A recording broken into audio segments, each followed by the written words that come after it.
Sunday fun day as the Twins and Astros are ready to play the rubber game of this three-game weekend series here in Houston. And Twins baseball on Fox Sports North is presented by State Farm.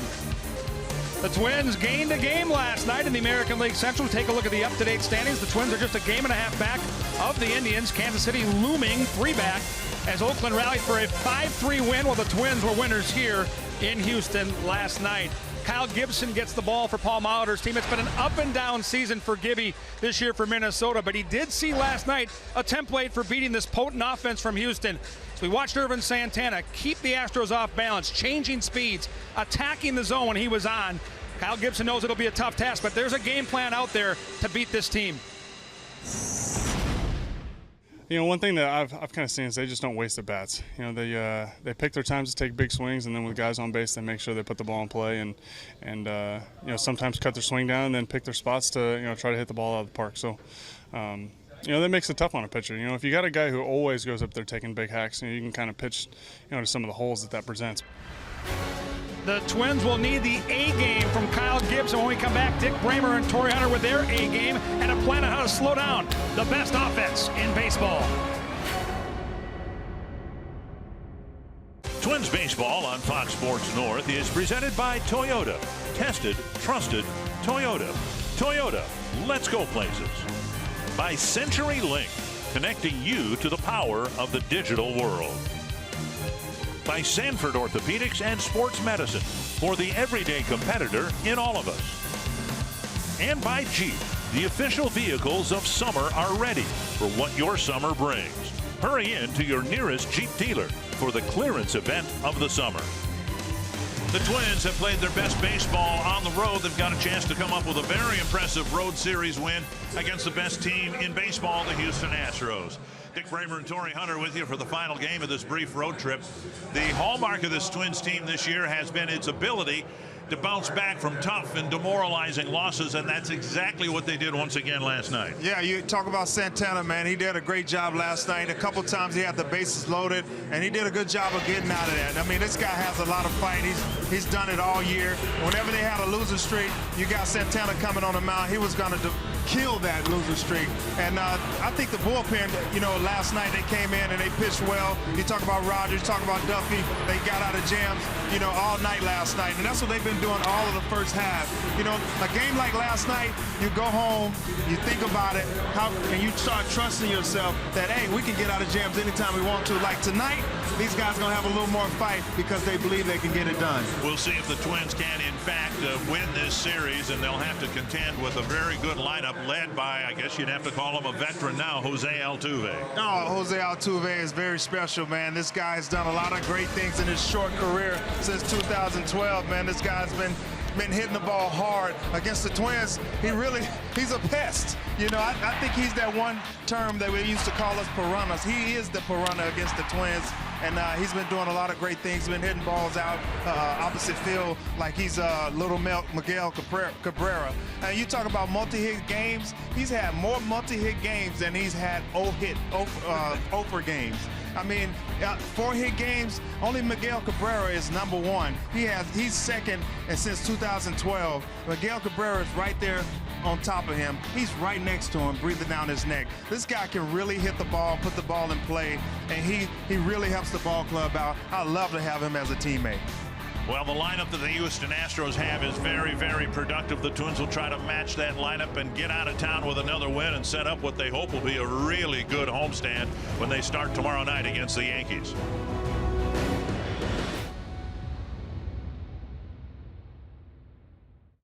Up the stats. Dozier with a diving catch behind the second base bag. Great stop by Dozier.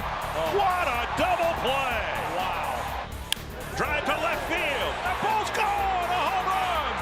A 2-run walk-off home run for Brian Dozier.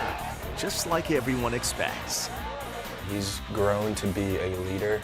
Smart about the game, go out, plays the game hard. Good guy, good teammate. He's always having a good time, and it's a lot of fun to be around.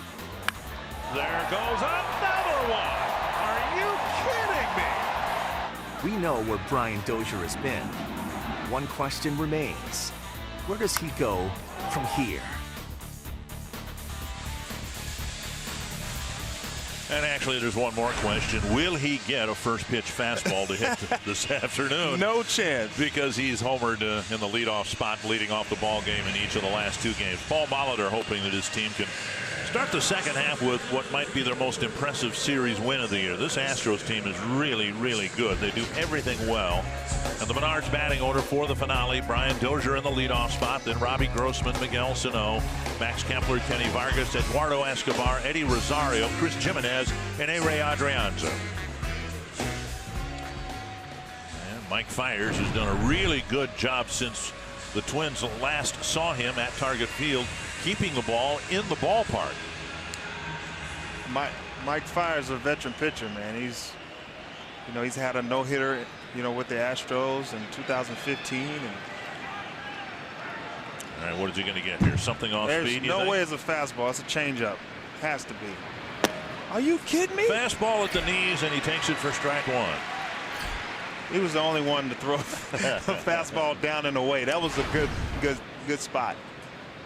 Dozier at the second pitch Friday night for a home run. The first pitch last night. There's an off-speed pitch missing. Right. It's 1-1. It's early. Pitchers hate to throw off-speed early because they don't want these guys to see their off-speed this early. They kind of, establish the fastball and then throw it off-speed. But Dozier, he changed the mindset of a pitcher.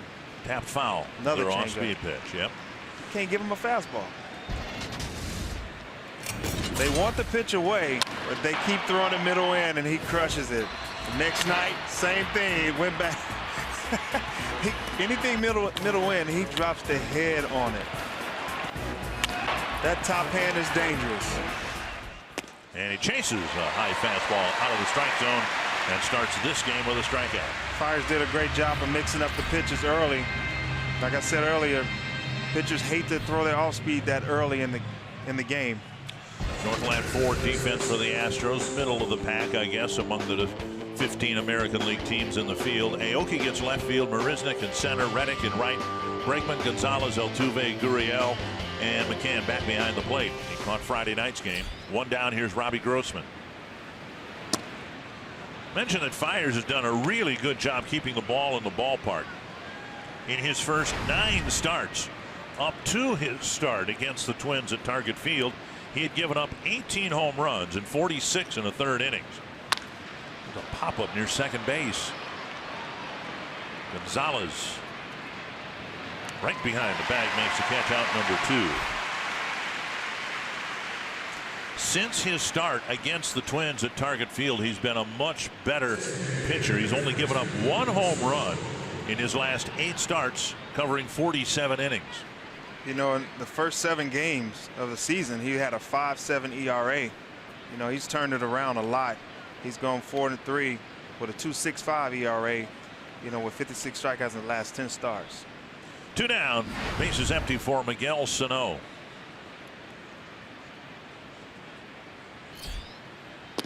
They say what he's done, and this will come as a terrible blow to one of the biggest proponents of the cut fastball I know, Tim Laudner, doing the pre and post game show, is he scrapped his cutter. He has scrapped his cutter. I hadn't seen him. I checked out some video. He hadn't thrown it in a while. And he's throwing more changeups, and more righty-righty changeups. And I think he's trusting that more, and that's his go-to pitch. His fastball is a little sneaky, has good spin rate. He throws 80 to 90, and guys are late on it. So the spin rate, it must be a sneaky fastball. It plays around 93, but it's only 88 to 90. So there's a little sneakiness to it. 1-2 to Sano.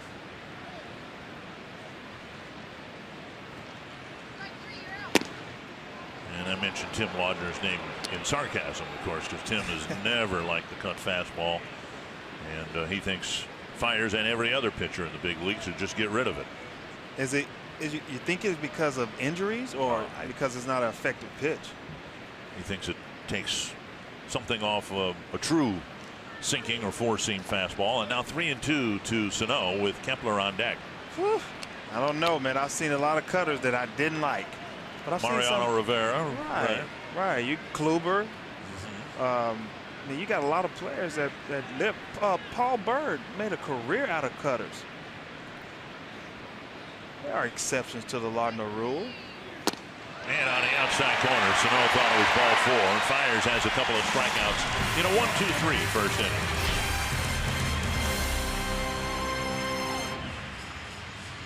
.500. Boy, are they above 500. 12-6. AJ Hinches against the Twins over the last couple of years. 31 games over 500. And here's their Menards batting order. George Springer DHing today. Then Altuve, Reddick, McCann, Gurriel, Gonzalez, Bregman, Aoki, and Marisnick.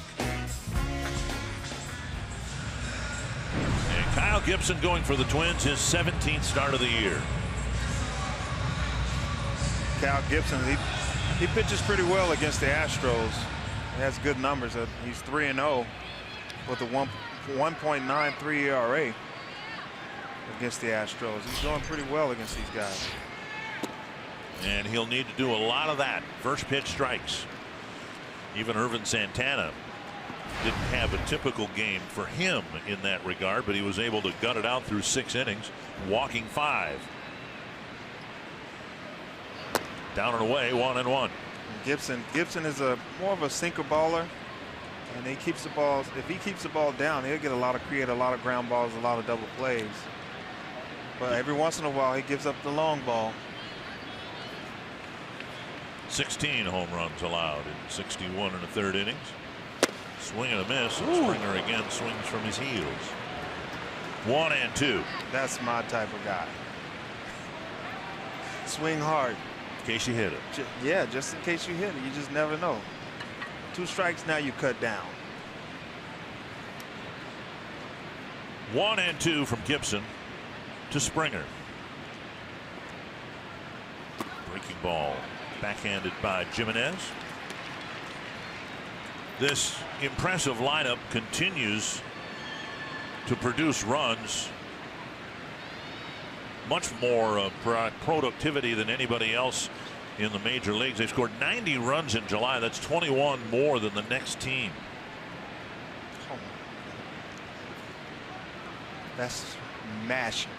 2-2. And now a full count. Santana got away with it last night, but it would behoove any pitcher to not issue any free passes, because this team is hitting .290 as a team with a lot of power. The last thing they need is free base runners. It was 1-2. Now it is 3-2. Left center field. Calm down, folks. Out there. Calm down. We got a guy there. 1 down. And that'll bring up Altuve. Different look for the Twins out in the field with Buxton on the disabled list. Granite has been out there for a couple of games. Left field and then center field. Grossman, Rosario, and Kepler, the outfielders today. The Northland Ford defense has Escobar at third, Sano DHing, Adrianza Dozier up the middle, Vargas at first, and Jimenez behind the plate. Mighty Mouse is in the lineup. Paul Molitor said he wanted to get everybody in the lineup after having not played for 4 days because of the All-Star break. The last thing you want is for players to sit with the ball grounded up the middle, a base hit for Altuve. That's the magic wand I was talking about. His balls has eyes. A 1-out single. Softly hit ground ball, but right up the middle for a single. Seeing eye single. His balls has eyes. Look at this. That magic wand, he just shot the ball in the middle. That's a high chopper. You don't know. You should be out, but he finds holes somehow. It's unbelievable. I'm never that lucky. You were that lucky from time to time. It depends on the hot streak. Here's Josh Reddick.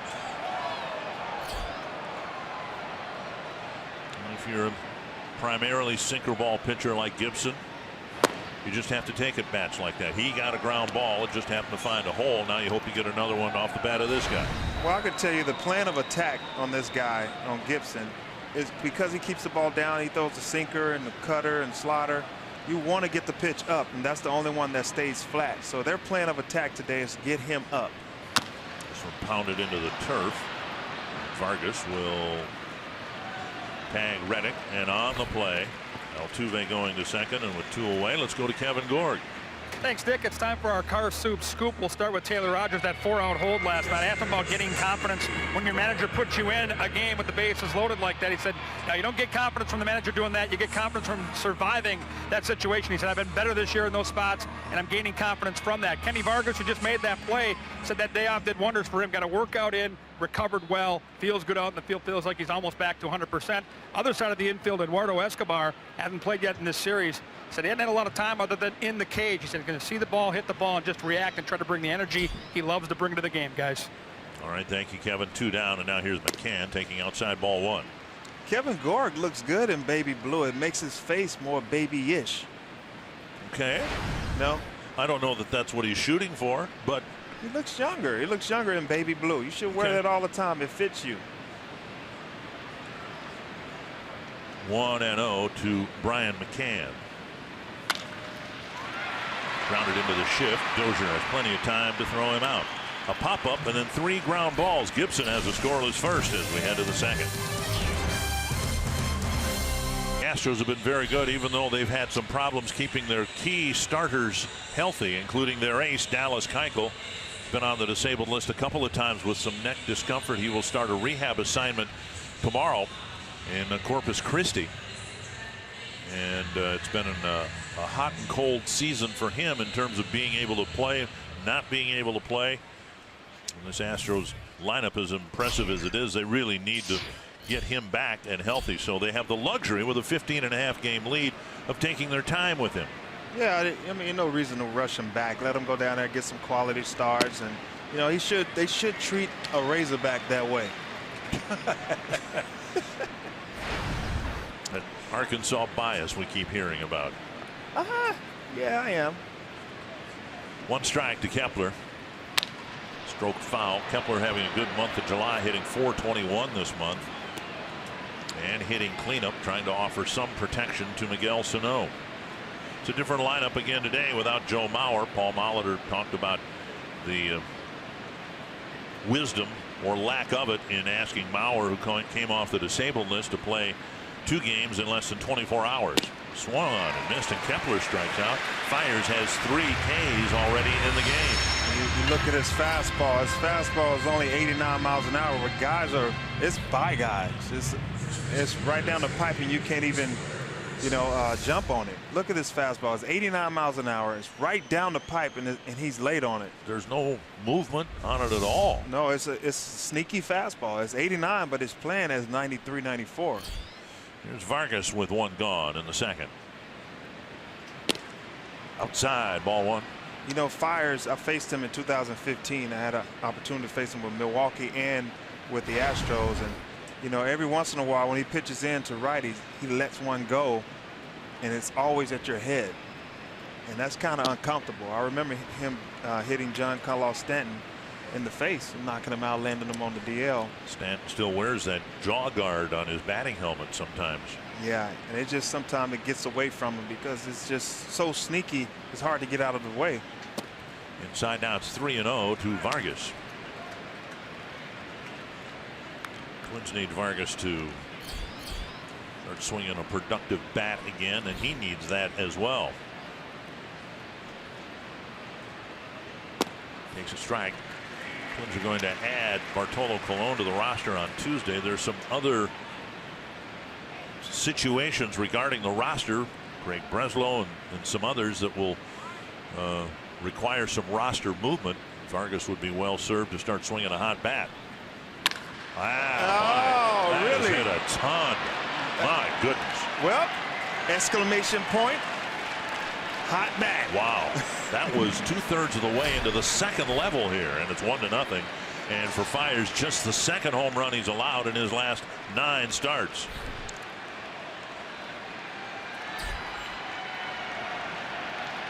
Wow. Man, that was hit a long ways. That was hit like man-child. There it is, the ball right down the middle. Wasn't too sneaky. It was 86, so it played as 90. He can hit that. Man, look at this sound. Oh my God, that sounds so great. That's sweet music to a hitter's ears. Especially in an indoor ballpark. Oh, just kind of echoes for a while. Man, that sounds great. 1-0 Twins, and now Eduardo Escobar. Come on, Mighty Mouse. Do it again. Pitch taken low, ball one. Vargas had the advantage of having a hitter's count. They measured at 452 feet, but it was a 3-1 pitch. And when you've got an upper 90s at best fastball and it's pretty straight, this one sliced to the left side and back into the seats. Vargas was looking for a fastball, got one right down the middle to make it 1-0.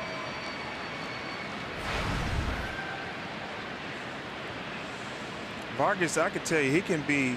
You look at what happened to David Ortiz's career.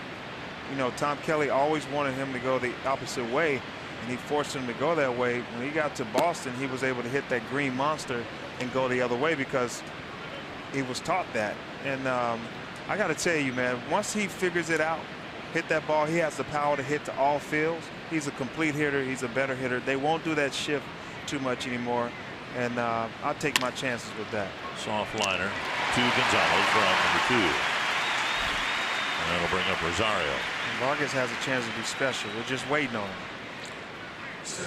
And of course, the advantage he has over, not that he's not going to be the next David Ortiz, but he's a switch hitter. And if he can get his swing going from the right side of the plate, then he becomes an especially dangerous hitter against both righties and lefties.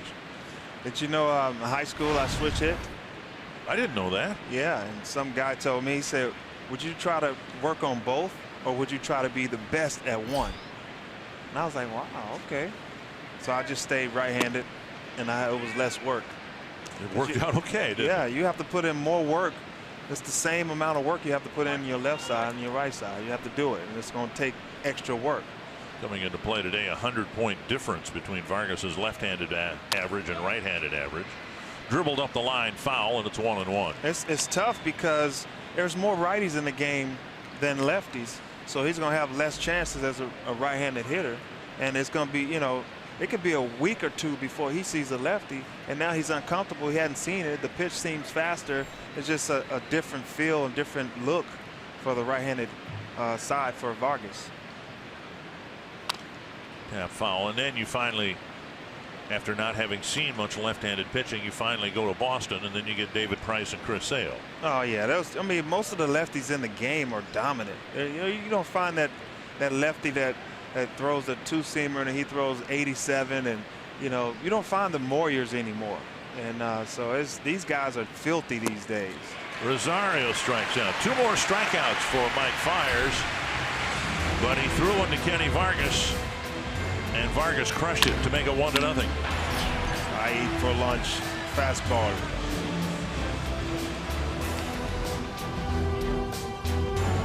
Nothing. And today's Cold Hard Fact brought to you by Clean Crisp Coors Light. The Astros set a record for strikeouts in a season just a few years ago, and now they're trying to do something that only 2 other teams have done since 1913, and that is lead the league in slugging percentage. Ball chopped up the line. Escobar gets the first hop and fires to first, and another quick ground ball out for Gibson. And have the fewest strikeouts in the major leagues. The transformation here with this Houston lineup, they have changed some of the parts around, but you're talking about the Altuves, Springers, guys like that who have just really done a great job cutting way down on their strikeouts. Now, Springer's maybe not the best example. He's still going to strike out about 150 times this year, but as a team, they've just done a phenomenal job. Oh yeah, man. And Gonzalez, still the core players here. Gonzalez, Altuve, Springer, you know, a couple other guys. These guys have been here and they grew up in this organization, and they've learned. They've been through the fire. They've been through the ringer, and they've actually, you know, figured some things out.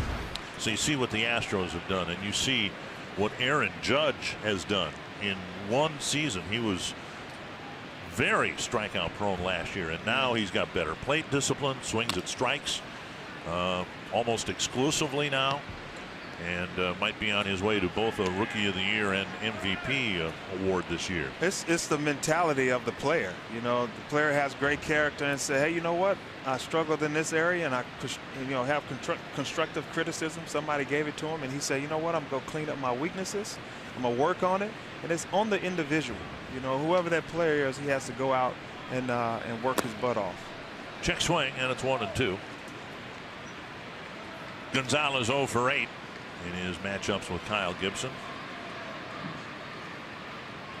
Look at this shift. I'm amazed. He should not hit into that. Just hit it to Escobar.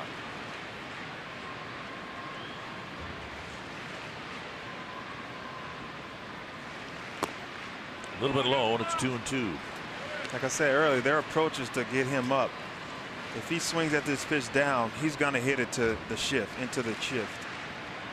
Gibson is a ground ball pitcher, so you have to get these pitches up. So all you youngsters out there, if you see anybody with sink on their pitch, make sure you get it up higher and swing it every pitch waist high. There you go. Into the ground again. Tailing fastball. And he hit it to that side. But you have to protect that. That was near the outside corner, so you still have to swing at it. It was in the dirt. No, I mean, you don't have to protect that. If it was closer, yeah, but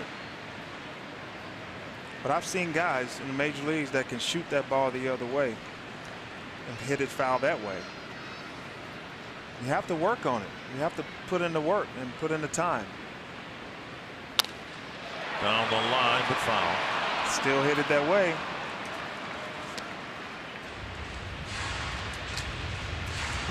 Just about everybody in the Houston lineup has punished Twins pitching.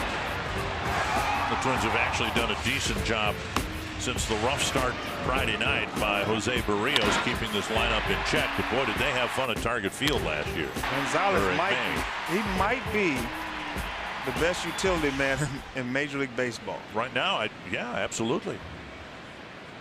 In at shortstop today for Correa, gets the day off, and Gibson comes inside with a breaking ball and gets a strikeout. 2 down. It's amazing when you know that you pitch well against a team. I said this several times this series. Guy's confidence goes up, and Cal Gibson's confidence. Look at these pitches. The pitches away, and then off speed in. Just trying to pitch away to get him to turn in and hit the ball into the shift, because you know he's not going to go the other way. Alex Bregman will bat moving up to the 7th spot in the batting order this afternoon. Breaking ball hits the corner.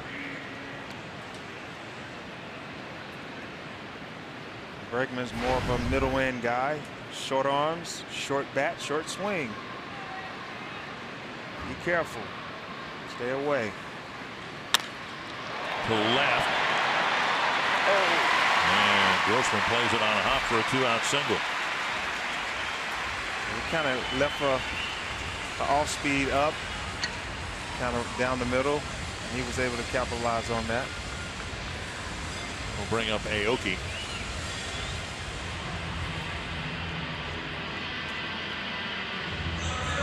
Aoki getting the start in left field.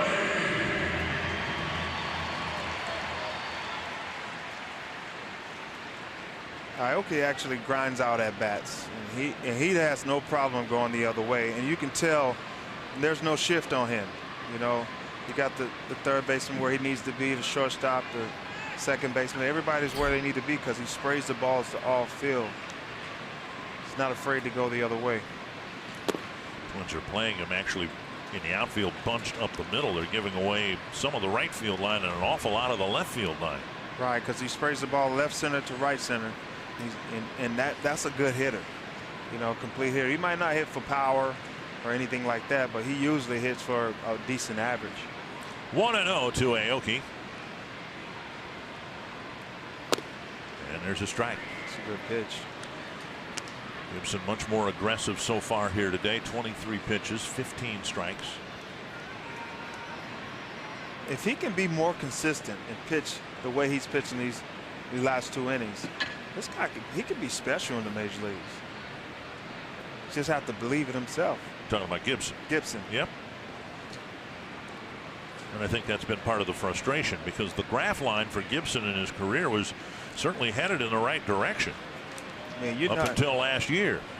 ERA was coming down, the innings pitched were going up, and it was exactly the model the Twins were hoping for in terms of getting somebody to ascend into the status of a number 2, number 3 starter. But then last year some injury issues and a bad year, and this year's been even worse statistically. But now all that said, in his last 4 starts on the road, 2-1 with an ERA of under 3. So yeah. I guess that's the definition of being inconsistent, though, isn't it? Well, if you're injured, you can't do anything as a hitter or a pitcher. You actually try to, manipulate and try to find a way to where you can feel comfortable.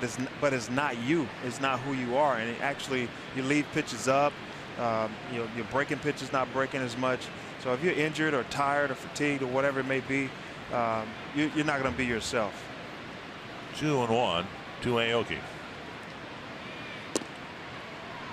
Like a changeup, and he took it for a strike. 2-2. I think 2016, and that's what happened to him. If he was injured or sore in any kind of way and tried to stay out there, he's going to have a bad year. I mean, 2015, I thought he pitched well. Especially early on, he pitched pretty well. We lost Santana, and he stepped up and was our guy. You look at the opponent batting average for Gibson, 2014, 258. Well, that's pretty good. 2015 opponent batting average 252. That's even better. Yeah. And then last year it jumped up to 298. Injuries, soreness.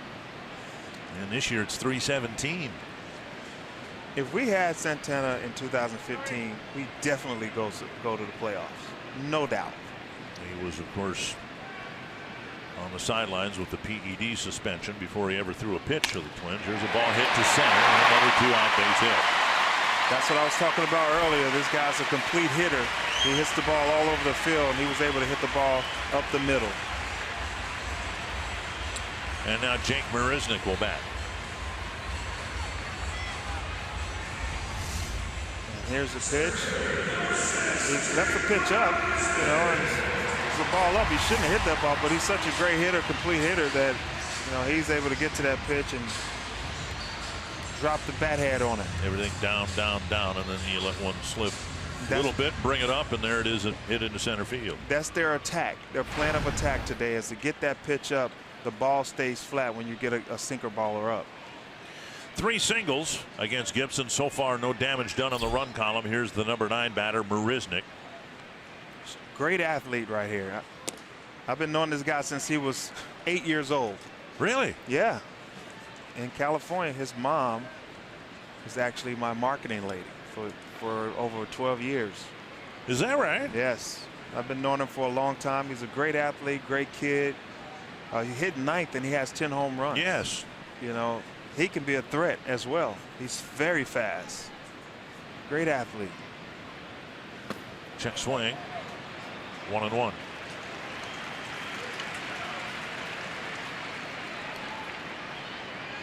Amazing, man. I've known a lot of guys that's coming up and guys that are in the big leagues. Had a chance to talk to them and have great conversations with them and see him grow as a man, as a player. 1-1 with the tying run at second and 2 down.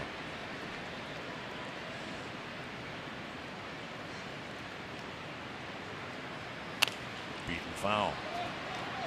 We told the story a little bit Friday and again last night. Your relationship with George Springer. He used to be a little kid playing catch with you in the outfield in New Britain. Yep. And seeing Springer, grow into the player he is today is pretty awesome, man. You make it sound like your father time. You got a birthday coming up on Tuesday. Yeah. And I'm 32. I'll be 32. No, you're older than that. I'll be 32. 1-2 to Marisnick. Plus 10.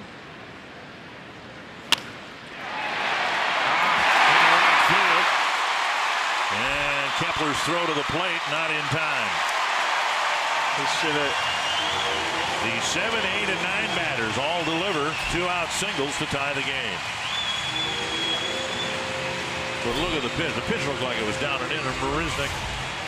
The plan is to get the pitch up, but that pitch was a great pitch, and he was able to shoot that ball the other way, keep that head down, and shoot it the other way. I think if it's a sinker ball pitch, if you have the approach to hitting the ball the opposite field, you hit the ball better. And now on that throw right there from Kepler, I think he should have hit the cutoff man or either thrown it to third, because Aoki didn't make the decision to go to third until he had the ball. He could have really thrown out Aoki at third. State Farm combination, the Twins in the middle of the pack with runners in scoring position, and look how much higher the Astros are, hitting at .296. 3 times last night they left the bases full. Now runners on the corners, 2 down for Springer, who hit a fly ball to Rosario his first time up. And Gibson starts him with a slider and gets a swing and a miss. Yeah, he was trying to go get a 3-run homer right there. He is swinging hard.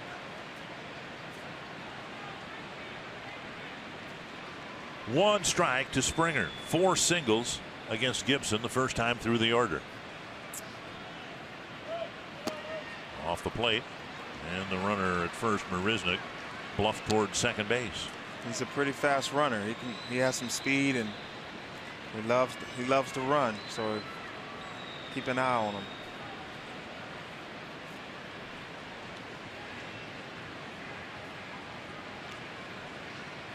Springer gets some time as he steps out of the box. Last night's game, the exception. What the Twins have run into against this Houston team is a team that just swells with momentum within an inning. Things mushroom quickly, get out of control. Close. They scored in 2 different innings last night, a single run. But there have been so many situations in the season series like this where you think you're just about out of the inning, and then ping, ping, ping, boom, boom, ping, ping, and suddenly 5 runs are up there. I like the ping, ping. It sounds like aluminum bats. You mean bong, bong. Close play at first. They're aggressive at the plate. They're aggressive on the bases. Very close play right there. He wants to steal. I mean, he's letting you know that's 2 times that he's been a close play at first. He has a great lead over there as well. On the ground, and Escobar looks at second and throws to first. 3 singles, the tying run for the Astros in the second. We've got a special guest coming up in the third, and you're watching Twins baseball presented by State Farm. Fiers has turned his season around, and perhaps his career, by shelving a pitch that he used quite frequently, and that is the cut fastball. And one of the fiercest critics of the cut fastball is our studio host for the pre and post game show this weekend, Tim Laudner. And I'm just going to sit on the sidelines and ask Tim Laudner and Torrey Hunter to debate the cut fastball. Its merits, its detriments, its credits, its debits, all of that.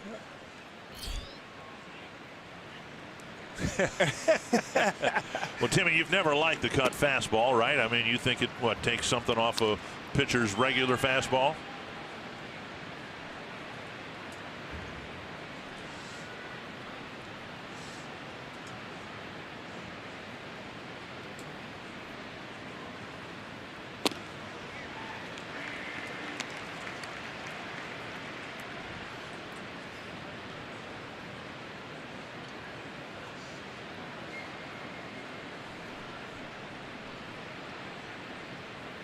Mariano Rivera. I mean, because of that era, I think he was the best player, best closer in Major League Baseball. And this cutter, everybody knew it in the country. So everybody grew up like, hey, I want to have a cutter just like Mariano. He's my favorite player. And everybody tried to teach the cutter, but everybody can't throw a cutter. You know, every once in a while you get a player that can come up and throw a cutter, like Corey Kluber. Paul Bird made a career out of his cutter. You know, he played over 10 years because of his cutter. So you get some guys, but I think a lot of guys, when they throw that cutter, it becomes a bad slider. And us as hitters, we love it when you hang it.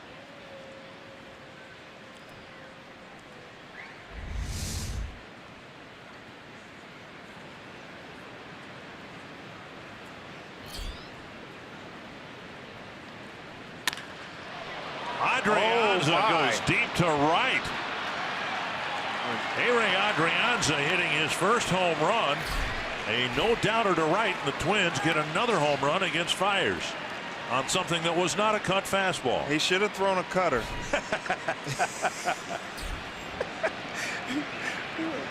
Hey, Adrianza, man, great glove. Come off a disabled list in early May? Was it May when he came back? His 4th big league home run, but his first in a Twins uniform.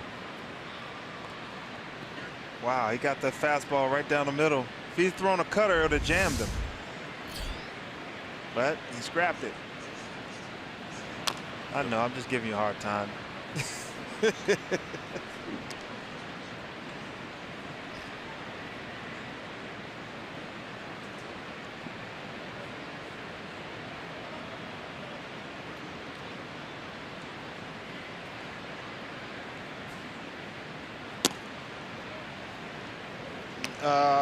Yes. You know what?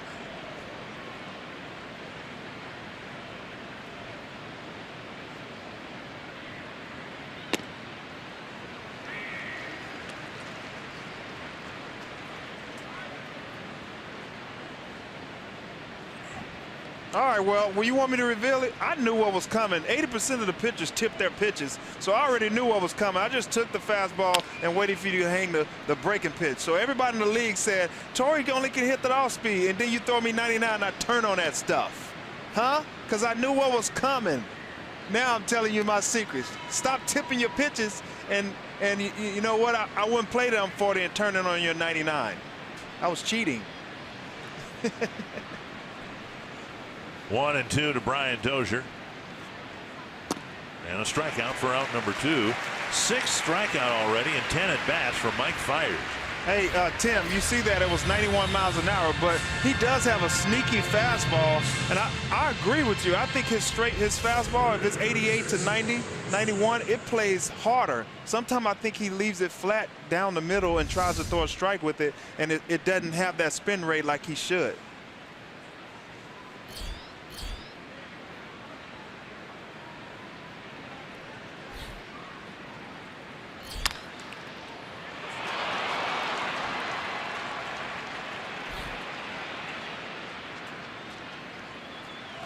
Grossman lines a single to right, and that'll get Sano to the plate with 2 men out.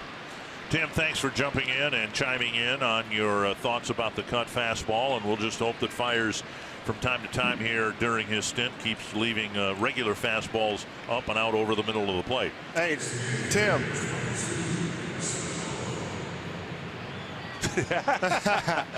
Hey, Tim, you enjoy your Sunday, man. I know you out there in your Speedos laying out getting the tan, trying to get as dark as me.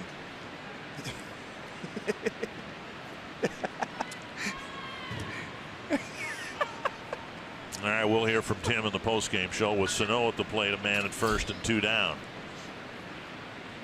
Thanks for the visual, by the way. Now I got to live with that for the next half hour of Tim Laudner working on his tan. In a Speedo. Oh, well, abrupt subject change. Sano called out on strikes his first time up.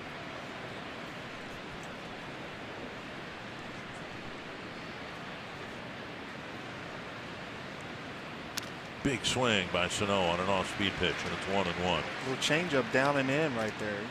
His changeup it's been pretty good. They haven't been hitting that. They've been hitting his fastball. I can see him, you know, maybe the next couple innings just really throwing a steady diet of changeups.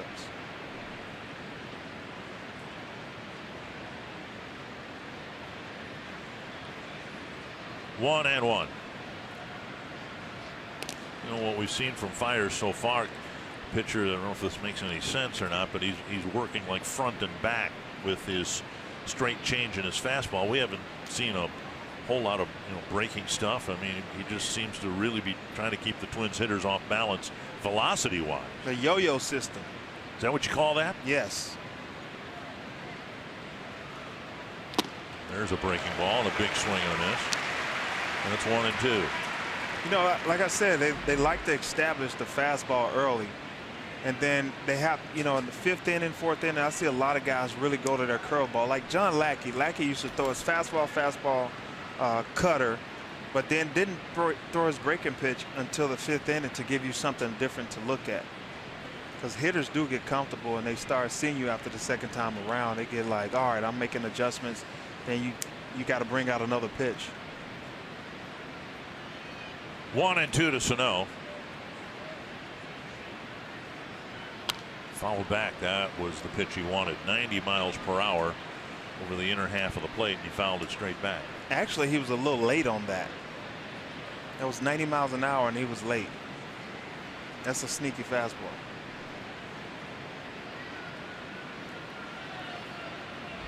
It was kind of middle, and you see how late he was? That was actually on the inside corner of him. It was a sneaky fastball that actually got in on him.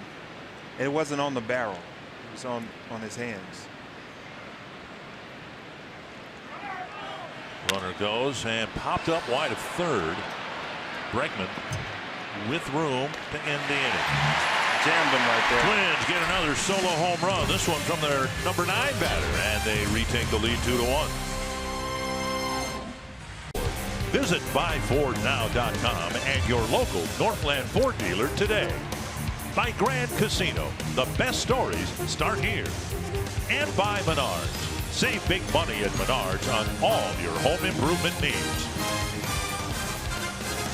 I used to love snow cones, and then I started getting fillings in my teeth, and that stopped being fun for me anymore. You like snow cones? I used to. I just don't like the noise. Wow. Bullet off the bat of Altuve, and a quick first out here in the third. The noise. It's like, you know, the scraping of ice. Oh, that? It really, I don't know. I might be a weird guy, but I don't like ice being picked. Okay. Well, one down. And Reddick will bat. Gibson staked to another 1-run lead. Astros tied it up with 3 straight 2-out singles in the second. Up and away, ball 1. You were talking with Tim Laudner about pitchers, how you were able to cheat because you were someone who was able to steal pitchers or look for tips as to which pitch was coming and cheat a little bit. Now, I remember when you came up, you know, everything was new to you, and that's not something you're taught to do in the minor leagues. Who got you going in that way? Man, you know, it has to be somebody that's been around, and one guy that set me down and taught me was Paul Molitor. You know, Paul Molitor had me in Cleveland one day, and Dave Burbo was on the mound. But now he was then the bench coach? Okay, yeah, he was a bench coach then. I had him as a teammate, and I had him as a bench coach, and then I had him as a manager in 2015. But as a bench coach in 2001, he set me down, and I had the day off, and Dave Burbo was on the mound. He got my helmet and told me, turn it around, put your face in your helmet, and there's a hole on the top of your helmet. And I had to look at Dave Burbo for 3 innings and figure out what he was doing to tip his pitches. And then after the second inning, I actually saw it. You know, he sets high. Check swing and strike 3 to Reddick. He was set high on the fastball, and he was set lower than the Indians logo on his chest. He was set lower than that on off speed. And I threw my helmet down. I was like, Molly, I got it. And he said, well, I can tell you right now that over 80%, over 50% of the players in Major Leagues tip, whether they're good or bad. Is that right? Yes. And I was like, man, so I started studying for those things, and I would look for it in my first at bat. I would sacrifice my first at bat to look for those things, whether the vein in his forearm is moving and shifting or different things like that. Did he hold the fastball before he got in the glove, and then did he make a movement? So I saw if I see your forearm flex, I know you change into another pitch. So it's little things that was taught to me by a veteran guy, and then that's why I did it. And I taught a lot of guys on every level that I went to, every team that I went to, and I tried to give it back to those guys. And they would say, hey, Torrey's a good teammate, but I was good because I was giving them what was coming.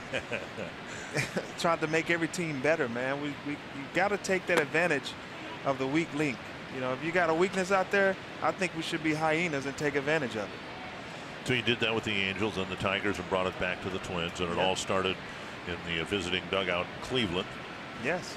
Looking through the vent hole in your helmet. I must have been televising that game, and I'm wondering whether we ever got any video of that in the dugout. That would have been good video.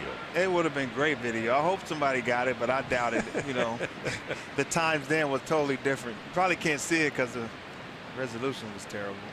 2-2 to Brian McCann. And a good inning for Kyle Gibson. First pitch was lined for an out, then he followed it up with 2 strikeouts, and it's 2-1 Twins as we go to the 4th. And they're leading the game 2-1, and our Toyota getting caught up. Oh man, Kenny Vargas got a fastball and demolishes it. hits it over 450 feet. Then you had Jake Marisnick, you know, stayed inside a good sinker and scoring Bregman right there. And then you got, oh man, Adrianza, man. First home run as a Twin. Went deep. 413 feet on the Adrianza home run. Dwarfed by Vargas's home run an inning earlier. It'll be Kepler, Vargas, and Escobar facing Fiers. And there's an off-speed pitch, that changeup for a called strike. Yeah, I definitely think he's going to go to the changeup. That fastball's been getting hit pretty hard, so I have to change up the sequence a little bit.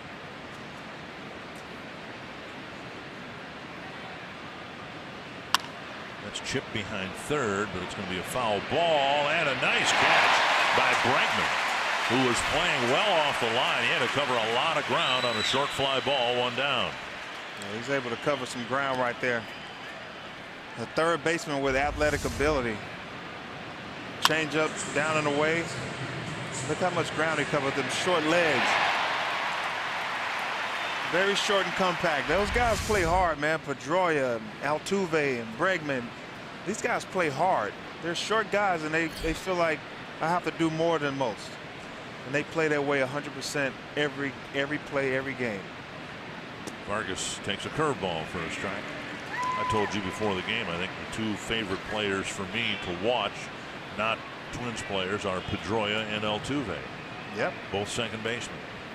Both on the shorter side of the size spectrum.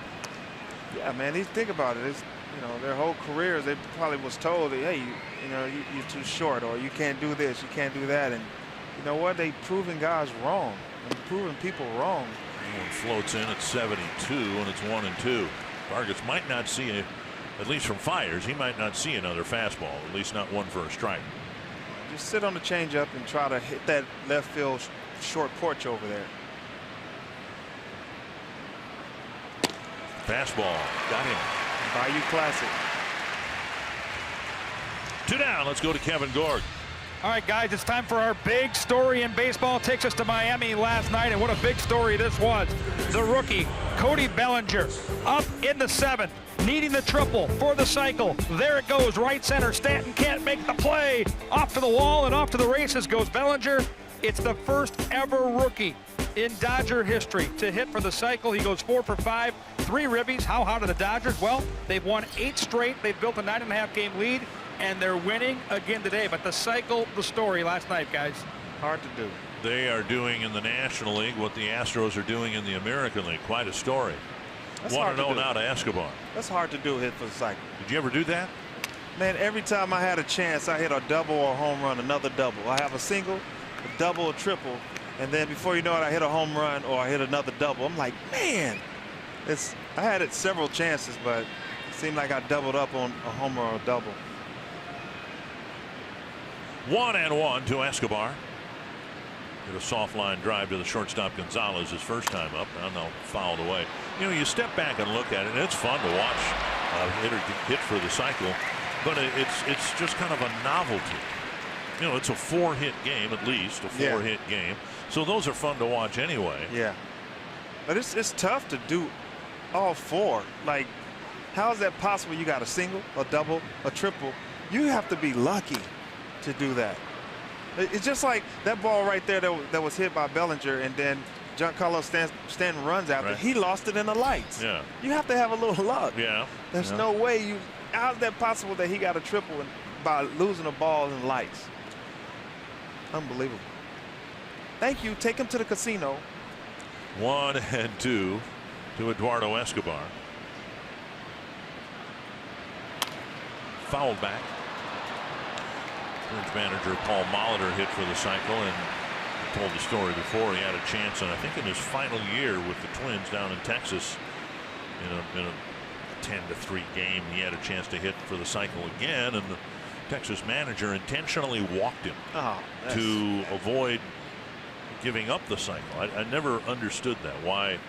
You know, what's the harm in that in a blowout game? Escobar strikes out, and Fiers has 2 strikeouts in every inning so far, this being the 4th inning. That means he's got 8. You're watching Twins baseball presented by State Farm. MLB.com @bat mobile app Stay connected to the game's best players all season long with Game Day, live game video highlights, radio broadcasts, stats, news, and more. Download MLB.com at-bat today, your #1 app for live baseball. Kevin Gork, Torrey Hunter, Dick Bramer here. The Twins leading 2-1, trying to win the series 2-1. Gurriel will lead things off against Gibson in the Houston Ford. As we speak right now on July 16th, there are 11 teams in the major leagues with a winning record. 6 in the American League, 5 in the National League, and the Minnesota Twins are one of them. Needed to win last night to stay above 500. There's strike called 1-1. Gibson is really doing a great job of keeping the ball down and actually mixing up his pitches and keeping these guys off balance a little bit.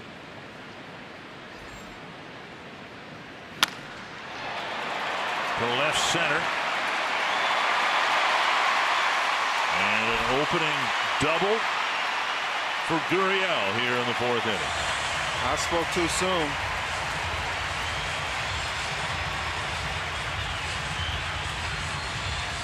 Pitch was down. He actually,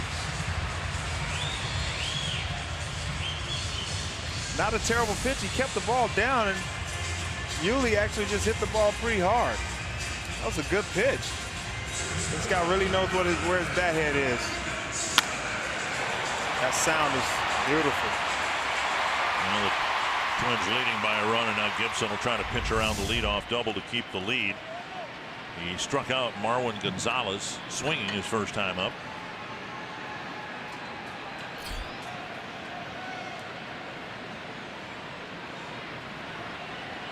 Five hits for the Astros, 4 singles, and now the leadoff double in the 4th.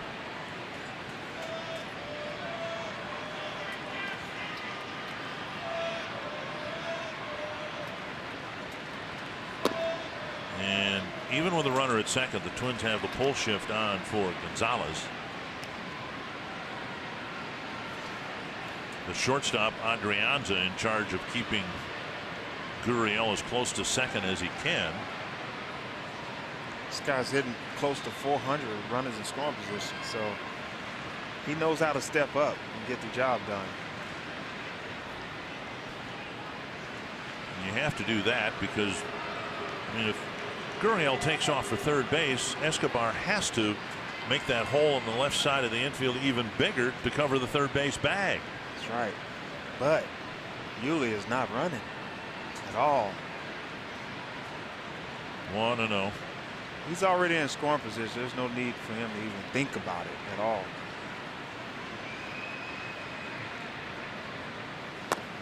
Now outside 2-0.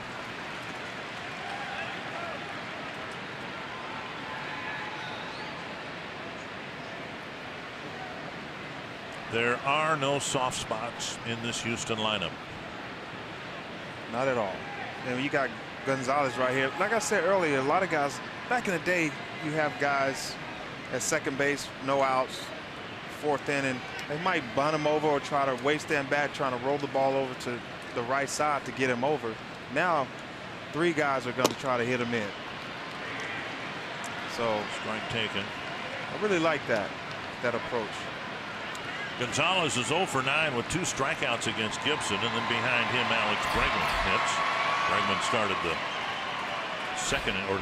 second inning rally with a 2-out single. 50 pitches on the day for Gibson.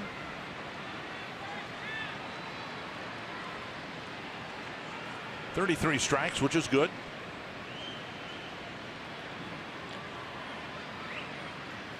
Inside. He's now 3-1. He's being very careful right here. He has a righty on deck. And the base open right there. You have a lefty facing him. Really don't have to give him anything to hit. And hopefully Bregman hits a ground ball because he's very tough on righties at getting ground balls and double plays.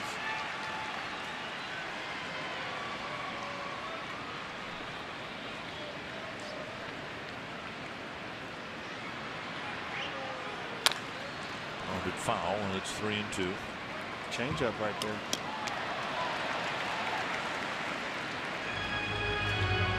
Were you aware when some pitcher had your number, like an 0 for 9?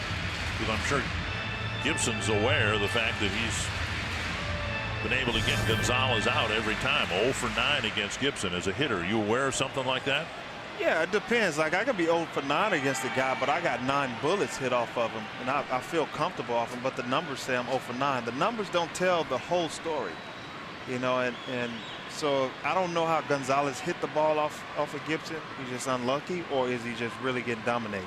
And Gibson ends up walking in first and second, nobody out. Gibson will try to do what Irvin Santana did such a good job of last night, and that is limit the damage. In fact, escaping damage altogether. Yeah. Leaving the bases loaded twice while he was out there. Bregman, the batter, he singled in front of Grossman in left field with 2 outs, and we didn't think so much of it, but then a couple of other singles tied the game at 1. Gibson, with 16 prior starts, has 12 ground ball double plays. He'll try to get Bregman to beat it into the ground here. Breaking ball, strike 1. Is that a call? You're calling the ground ball double play right here? Well, it'd be foolish, I suppose, to call a triple play, but the Twins pulled off one of those too in a situation like this. That's right. Was it in Boston? Yep. I remember that.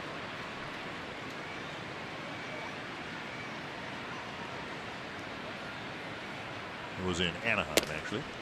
Was it Anaheim? Was there one in Boston in late 90s? There were 2 of them in one game. Yeah. Twins turned 2 of them in one game. That's right. I remember that. 1-1. The latest one was in Anaheim. Yep.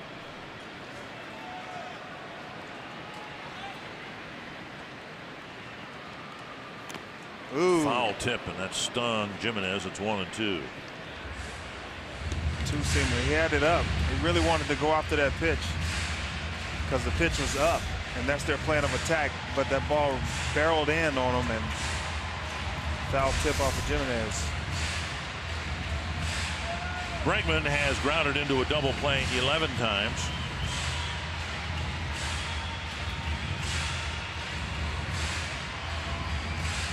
He's really looking for that ground ball right here, and Bregman is going to shorten his swing up and calm it down, and he can really get a ground ball right here because of that. But the plan is still to get the ball up, and he has to protect the plate, so anything close, he's going to swing. A little bit low. 2-2. Pretty good take for Bregman there. That pitch was down out of the strike zone. Yeah, that would have been a great pitch for Cal Gibson for the ground ball that he needs. And Bregman gets down the line pretty well, so you're gonna have to be pretty quick turning this double play.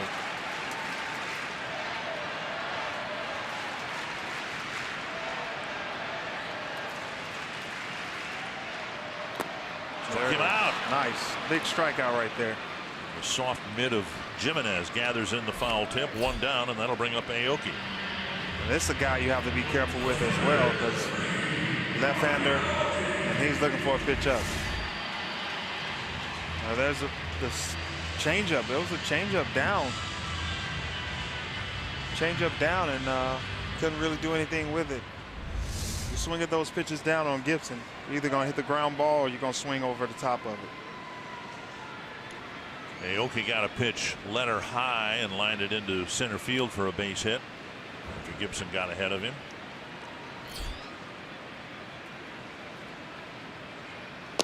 On the outside corner.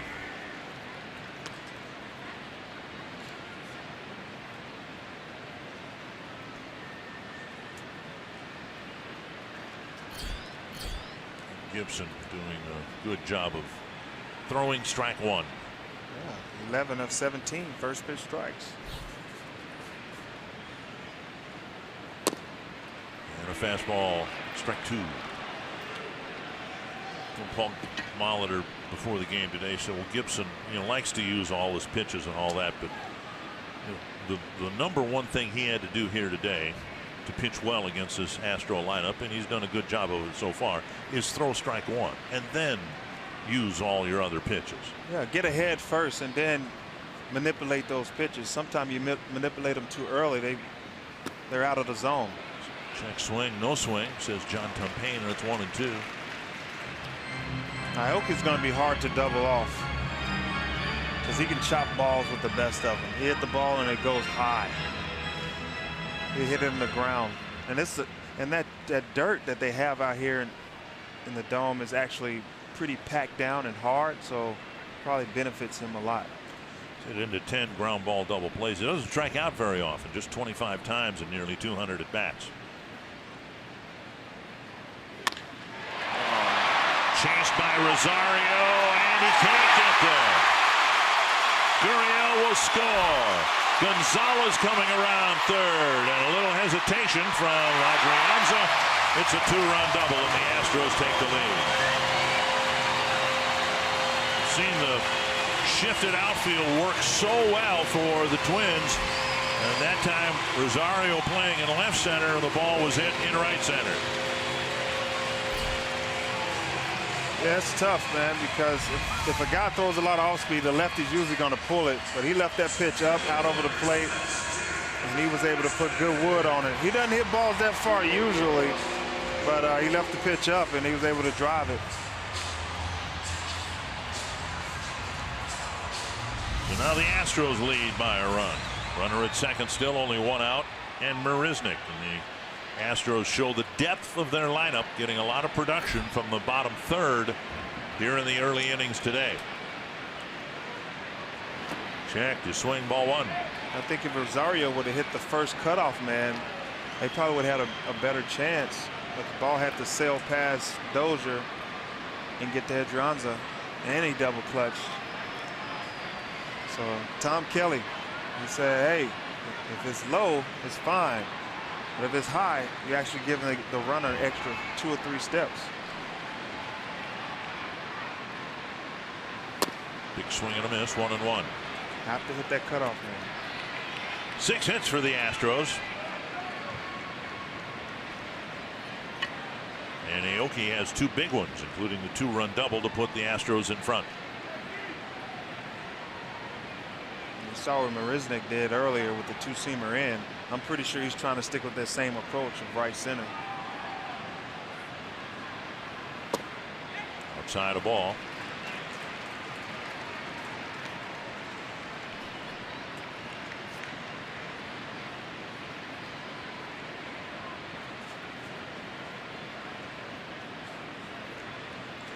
And last night Santana limited the Astros to 2 innings where they scored a single run. Now a multi-run inning inside, and it's 3-1. Change up inside. Springer on deck.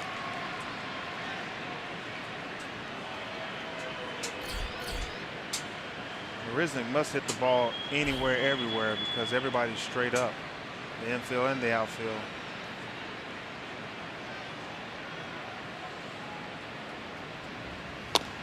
On the outside corner.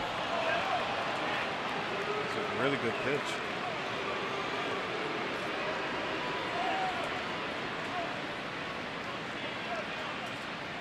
Here's Marisnik's spray chart. 18%, 23% to center, and 17. He's balanced. Hitting the ball more to center field, which shows that he has a quick bat. And a breaking ball got him. A really good pitch. Fox Sports North and Positive Coaching Alliance will honor 5 double goal coaches when the Twins take on the Yankees July 18th at Target Field. Double goal coaches embody the ideals of striving to win while teaching life lessons through sports. Chrissy Makalo, Mankato West girls soccer coach, will be recognized during the game. And to learn more about Positive Coaching Alliance, visit positivecoach.org. And now Springer with a runner at second and 2 down. Strike over the inside corner. You know what? Sports does have a lot of life lessons. It does teach you some things. Teach you about failure. When you fail, you got to make adjustments. So if you don't make adjustments in life, what happens? Not much happens in your life. Words of wisdom. From Hula Dula to Domino Rula. That's you. Yeah, that's me. 2 strikes. Couple of doubles in the inning, a walk. The Astros are back in front by a run.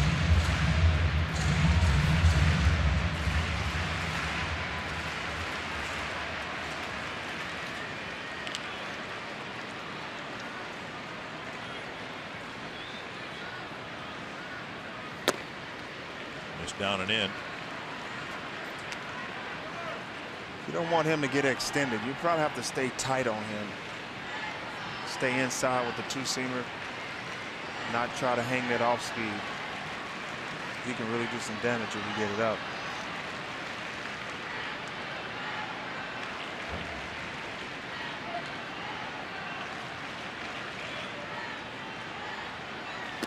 Check this way. 2-2. You know, Gibson's not the type of pitcher that really goes after you. He actually nibbles a lot and try to make his balls move and manipulate pitches, the slider, the changeup, the two-seamer, and it actually makes his pitch count go skyrockets. I like to see him go deeper in games. And now he nibbles his way into a full count.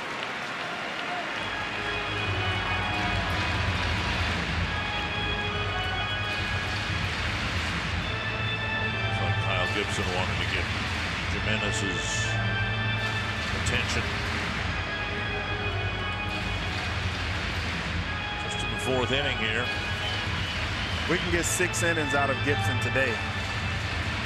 This would be a quality start without, you know, without the runs, of course. But well, if he gives up just 3 runs, complete 6 innings, obviously the Twins would take it at this point since they've already got 3 runs up on the board. 3-2 to Springer. A base is open, but Altuve's on deck.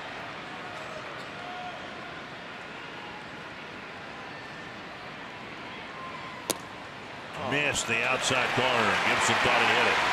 That's a good pitch. I mean, that's a great pitcher's pitch. It's either the umpire's going to give it to you or not. Did he hit the corner or did he not? It's a good pitcher's pitch. I don't know if he hit the corner, but it's a good pitcher's pitch. That was outside. Outside. Back in the day, you're out. And Neil Allen's going to come to the mound. Twins activating the bullpen.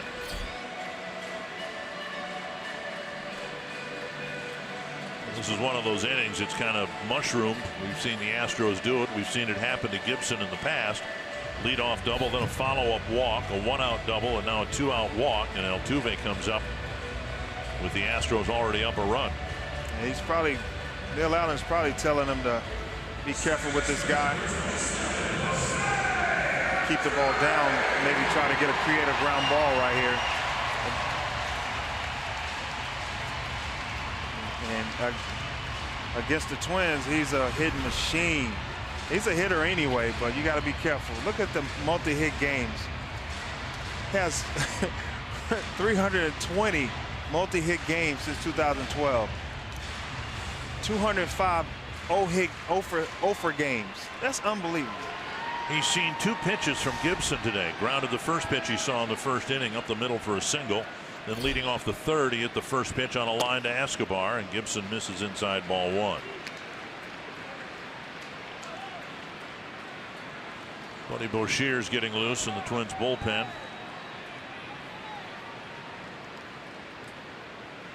He pitched pretty well in the first game coming out of the bullpen.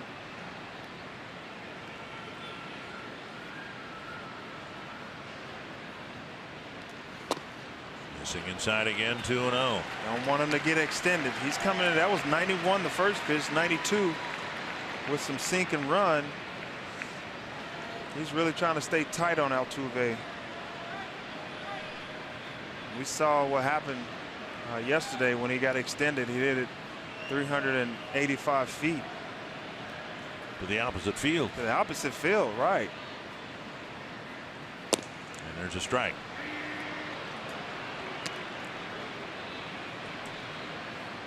And Gibson is pretty tough from righty, so you have to go after him. You don't want Reddick. He's a lefty hitting a sinker ball guy. You don't want that. You almost got to go after Altuve right here.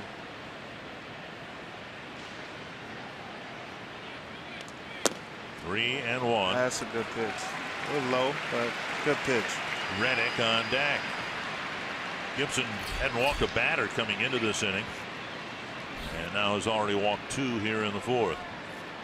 And they've seen this before from Gibson, seemingly in control, and then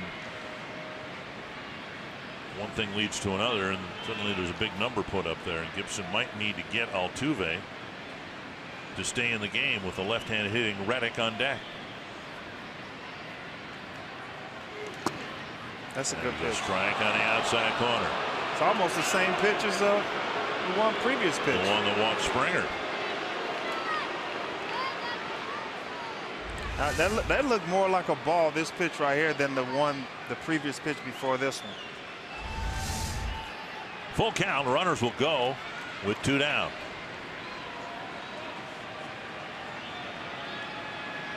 Stay tight.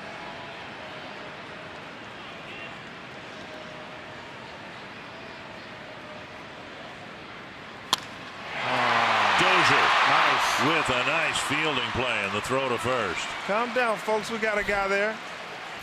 2 runs for the Astros on a pair of doubles and a pair of walks, and it's 3-2 Houston.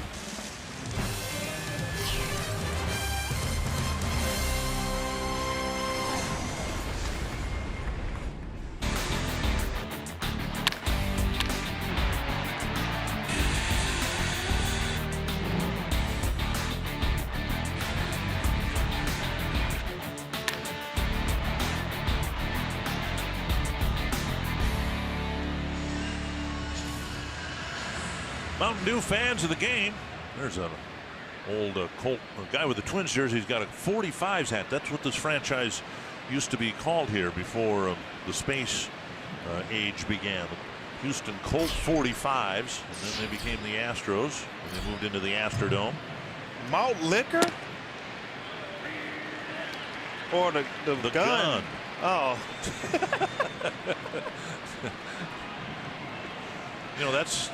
That was a big firearm in the days of the Old West.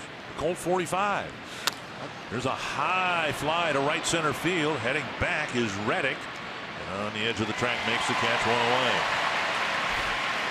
And it'll bring up Chris Jimenez. You know, usually when you have a pitcher out there, Cal Gibson was out there almost 15, 20 minutes. He's a Colt 45. There's a malt liquor called Colt 45. Okay, I know that. All right, I'm just wondering.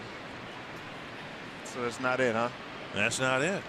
Joe Morgan, Hall of Fame second baseman, was a Houston Colt 45 before he went to Cincinnati.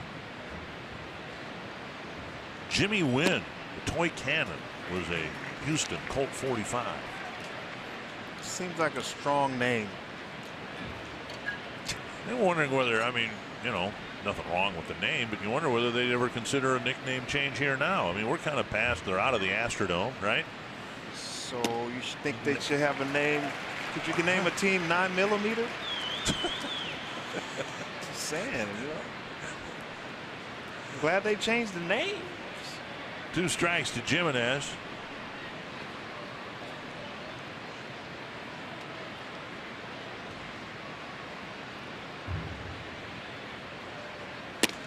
Up and away. Fiers has given up just 3 hits, the 2 home runs, one by Vargas, one by Adrianza, and then Grossman's single. I was saying earlier that Cal Gibson was on the mound 15, 20 minutes. He's out there, so the leadoff guy has to come up and kind of work the count or walk up really slow. They will walk up really slow and try to give your guy a breather because of the long inning. And with Rosario swinging at the second pitch, that's pretty tough. That's just because he's young in the game. He doesn't understand how to give the guys a rest like that. But I was taught that by a veteran guy. Second at bat in a row where Jimenez swings a breaking ball down away. 9 strikeouts for Fiers already in the ball game.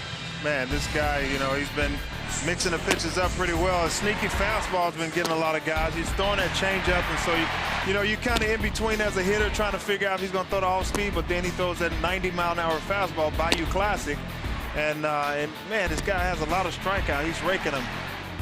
And that's the last strikeout. He's using his curveball. These guys hadn't seen his curveball much. He's starting to bring it out. Adrianza bounces it up the line, foul. Fiers struck out 9 Texas Rangers in early May. It's the only other time he's reached this many strikeouts. I think what, granted, the Twins have the 2 home runs that have been pulled, and Grossman's single has been pulled, but I know typically what Paul Molitor laments is when you got a guy who features an off-speed pitch, as we've seen, there's nothing about his fastball that should overwhelm you, right? To take an opposite field approach, and the Twins hitters have not done a very good job of that. I mean, it's different. You know, TK would sit you down if you didn't go the opposite way. There's a strike. Made all of us better hitters. Even when we went on and dispersed to other organizations, most of his guys lasted, you know, and you have to have that opposite field built in you. 2 strikes to Adrianza. So far, there have been a couple of weak little pop flies to the opposite field from all the Twins hitters. This is the 18th plate appearance.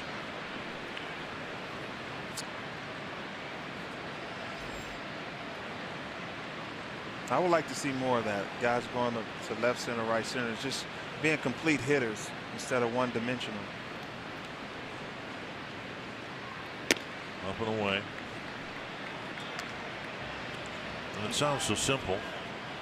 And I think that's something that James Rowson is trying to implement. He's trying to change the mentality, you know, of the hitters, which has probably been in him for a while now. You know, you got guys like Josh Willingham. He came over. He's more of a pull hitter, but he has some success. Adrianza will reach. I'm not sure that the ball ever got to Gonzalez, the third baseman. Bregman cut in front of him. It'll be an infield hit and right up the middle, but at least not pulled. And Adrianza's aboard with 2 down. And here's fastball away. He just hit it on the ground and hit it in the right spot. You know, both those guys are reaching for it. And Bregman might have got in his vision a little bit, Gonzalez's vision, and got a base hit. Dozier has struck out twice against Fiers, both times swinging. Look at the hole at second base. This is what I was telling you before. We see this, teams will do it. The first baseman's holding Adrianza, and the second baseman, Altuve, is 25 feet from the second base bag. So there's like 120 feet of open infield there. Look at this hole. There's no way I'm not shooting for this. Really? Busted bat, pulling it foul. Even that pitch, I would have tried to shoot the other way. Just a high chopper would get through and go through the infield. There's no way I would pull that. I would jam my bat and break my bat to hit that ball over there.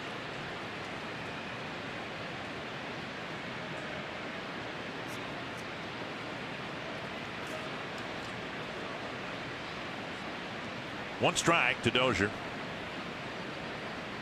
But that's just me. You know, everybody's different. Everybody in this world is different. So I just see a weakness, and I'm taking advantage of it. Oh, got him. Off at first. Seemed like he slipped before he went back to the bag. His foot slipped out. Dozier will lead off the 6th. Right now the Twins are trailing 3-2. Games you can bring your Circle Me signs, and if you get circled, you might find yourself in the Minnesota Lottery Winner's Circle, where you could win $100 worth of scratch-off lottery tickets courtesy of the Minnesota Lottery. Twins return home after the game today, open up a homestand against the Yankees tomorrow night, and Bert Blyleven will be back in the broadcast booth to circle you tomorrow if you are a lucky fan. Josh Reddick leading off the bottom of the 5th, and a breaking ball over. Strike 1. I'd like to see Gibson get 1, 2, 3 and get out of this inning pretty quick, so we can get another 6 innings out of him. Check swing 1-1. Twins open up the homestand tomorrow night against the Yankees, who are this afternoon, as we speak, threatening to win back-to-back games for the first time in more than a month. They have hit the skids. They're leading Boston 3-0 in what is the first of a split doubleheader. They'll play another game tonight. About the time the Twins will land from Houston, the Yankees will get ready to play their second game against the Red Sox at Fenway Park, and then they'll fly to Minnesota after playing 16 innings yesterday. Twins might very well set up a post office box if you want to send sympathy cards to the Yankees. I don't think any Twins fan will do that, but no chance. 1-2 to Reddick. The evil empire.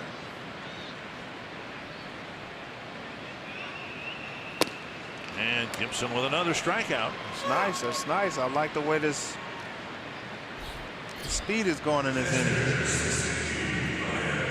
One down. Here's a look at the fastball. He was a little late on it. He might have been looking for something off speed. Like I said, Gibson mixes his pitches pretty well. He's sitting back waiting on that pitch. Bayou Classic fastball.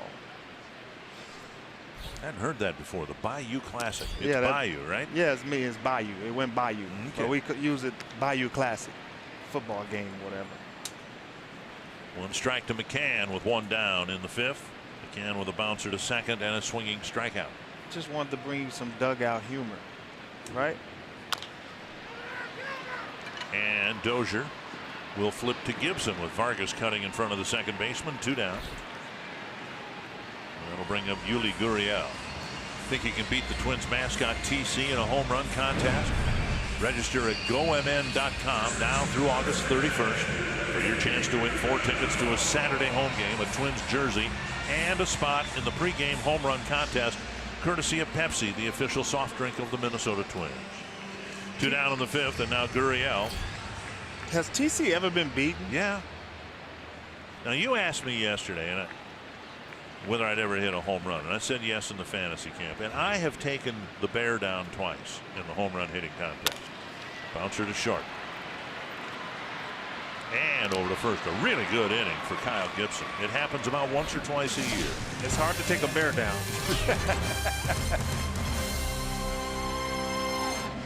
3-2. Target Field's a great place to spend time with the people who are important to you. Family, friends. Groups of 25 or more are eligible for discounts on tickets, and per ticket fees are eliminated. You can arrange your group of 25 plus today by visiting twinsbaseball.com/groups or call 800-33-TWINS and ask about a Twins Target Field group outing. Brian Dozier was at the plate when Adrianza was picked off. Now he'll lead off the sixth against Mike Fiers. On the ground, 2 hops, scooped up by Gonzalez. 3 infielders on that side of the infield. It's kind of hard to hit a ground ball through on that side. One down. I love to see him hit that hole over there. That would have been nice. Robbie Grossman will bat. Grossman with a single pulled through the right side of the infield. Well, again, there's been just a couple of weak little pop-ups hit to the opposite field.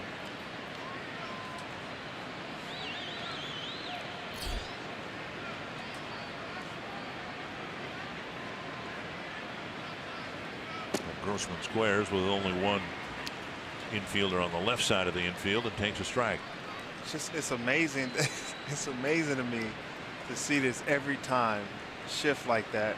3 guys on one side of the field and 1 guy over there, and we can't hit it over there. Now the Astros do it more than anybody else. That's one of the reasons they're good. But why wouldn't they do it if a hitter is just going to continue to try to pull the ball anyway? I mean, why wouldn't you put 3-4 guys over there if the hitter's going to continue to pull the ball? If the pitcher makes his pitch, the slider in or 2-seamer away, I mean, if he does a great job of making his pitch, he can make that happen if you're not going to try to go the other way. And you know, 18% of his balls are going to second base. And those are ground balls. But in the outfield, he sprays it, you know, pretty well. Missing inside, close pitch, 2-2. But it's just amazing to me that he can't go the other way. Not saying I was great at it. I'm not saying that. I'm just saying there's no way you can play a shift on me like that. There's a changeup, and it throws Grossman. 2 down. Now 10 strikeouts for Mike Fiers.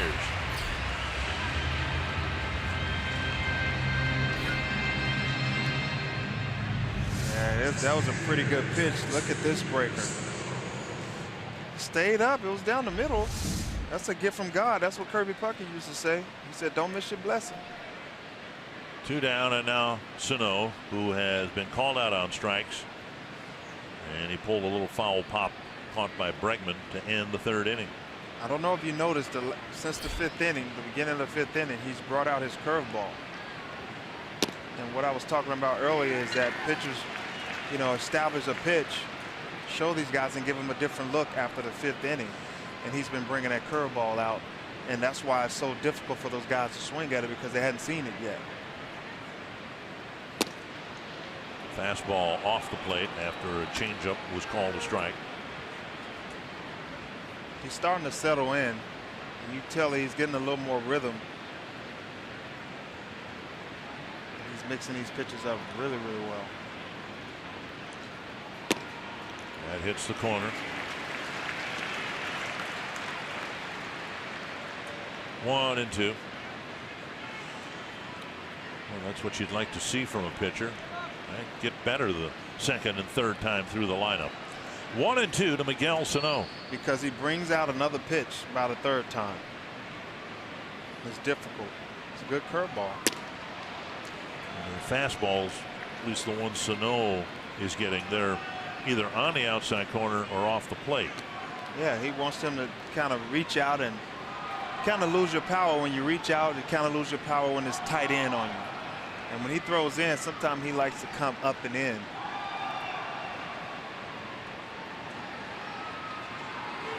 Breaking ball, got him. There it is, the curveball once again. He's bringing it out. Guys hadn't seen it yet. Fiers enjoys a 1-2-3 6th inning with a couple of strikeouts. And I had a conversation this morning, guys, about the game plan for Kyle Gibson. He said he scouted this team here the last 2 nights and said he's never seen a team that battles every single at bat like the Astros. He said you have to get ahead. You cannot nibble. You cannot walk players. There are too many dangerous spots in this lineup. He said if Kyle Gibson can move him, attack the plate, get him off a little bit, and use his good stuff down, he'll have success. And we've seen that through most of this game. The 1 inning where he got to nibbling, as Torrey pointed out, was last inning, and it was a long one, guys. Now that was actually the 4th inning. He had a very quick 9-pitch 5th inning, but the Astros entered the 4th inning down 2-1, got a couple of runs with a couple of doubles and a couple of walks. 1-0 now to Marwin Gonzalez. He drew the walk after Gurriel's double, and both Houston players came around to score on Aoki's double. Right back to Gibson. Very nice. Very nice. 1 down.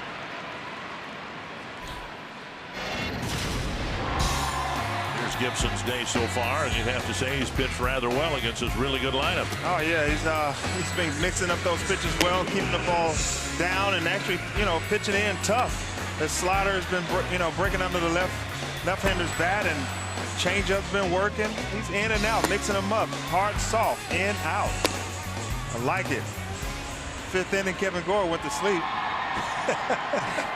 Well, just a quick nap because it was only 9 pitches long. Up and in to Bregman. Singleton scored in the 2nd. His single came with 2 outs in the inning, and it was a ball that landed out in the vicinity of Grossman, who played it safely for a single, but then 2 other singles followed, and the Astros tied it up.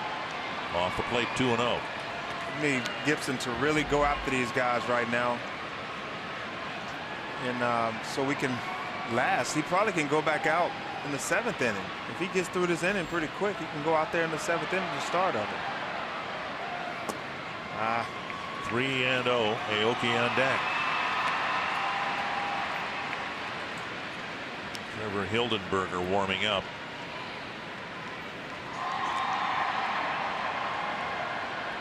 I think he's for Marisnik. Down the middle. Gibson's pitched awfully well here, but he's had his most difficulty with the bottom hitters in the Houston lineup, which speaks to how good those hitters are and how productive they've been all year long. We call those guys bottom feeders. And he walked. Bregman. Third walk issued by Gibson. And that'll bring up Aoki. Aoki has been the one that's been giving them the most havoc. Aoki has a really good plan. He's a veteran guy. He's been around. He understands the game. He understands his ability. And he knows that he has to get this pitch up off Gibson to have success today. And he's done that. Watching Eddie Rosario in center field in the fourth inning at bat. Rosario was playing in left center field. Now he's playing in right center where the double went. That's probably because now he knows that Gibson is throwing a lot of off speed to this guy. And they're going to continue to do it. And that's why he's probably shifted over.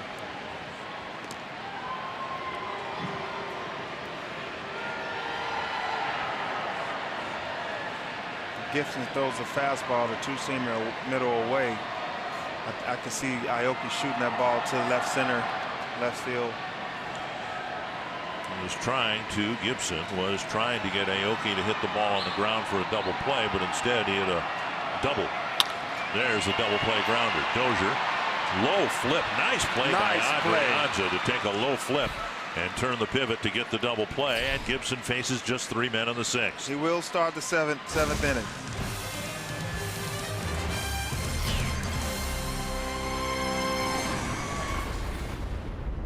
Sports North is presented by Chevrolet, the #1 selling brand in the Twin Cities, and by State Farm, here to help life go right with the home and auto protection you deserve. Start of the game, if you'd have said Kyle Gibson's going to give the Twins a quality start against this lineup, the Twins would have taken that. That's what Gibson's done. Might be asked to go out there and get some outs, if not all 3 of them in the 7th inning. Meanwhile, the most disappointing thing for the Twins is they haven't been able to do much of anything with Mike Fiers.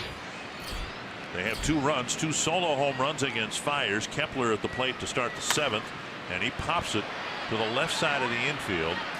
And that brings to mind that there have been 2 balls put in play to the opposite field through 6 innings against Fiers. One was Kepler's foul pop caught by Bregman after a long run leading off the 4th, and the other one was Escobar's humpback liner to the shortstop Gonzalez with 1 out in the 2nd inning.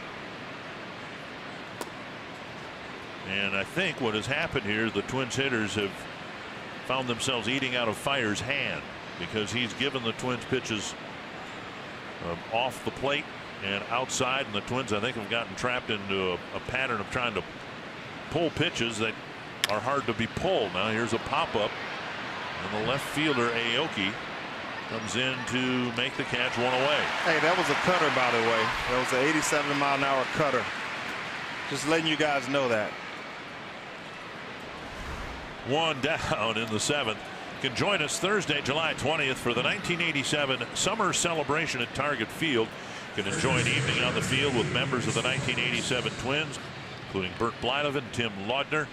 Gary Gaetti will be there, Dan Gladden, Roy Smalley. The evening will feature interactive games, silent auction, program dinner, and more.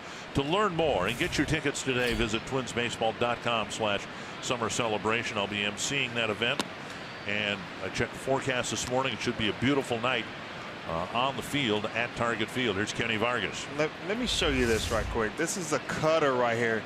You think it's a fastball and it cuts, and he came around it. An off-speed pitch, swing and a miss, 1-1.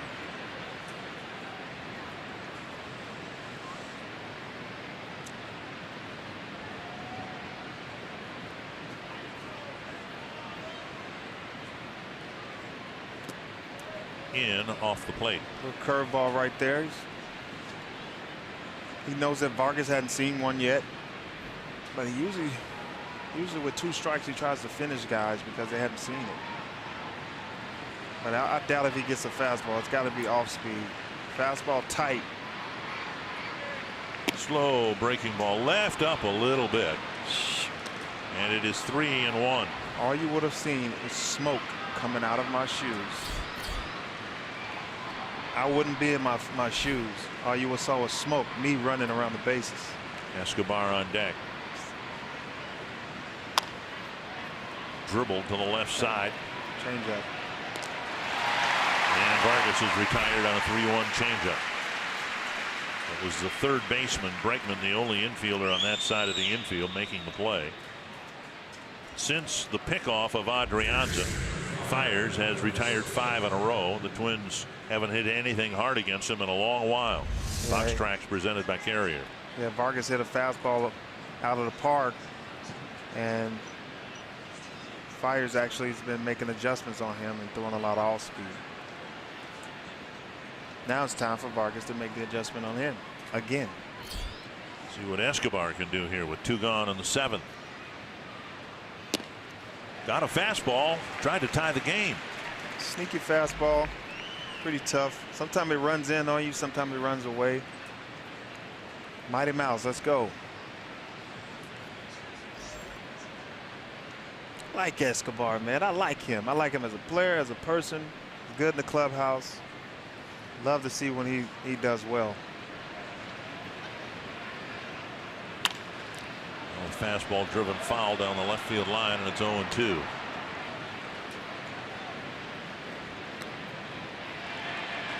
Astros have a lot of good components to their winning record, and Chris Davinsky a big part of it. He's getting loose in the bullpen now.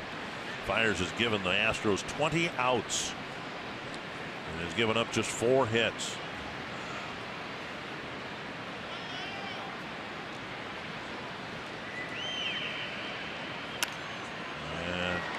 Another fastball. 3 straight fastballs to Escobar.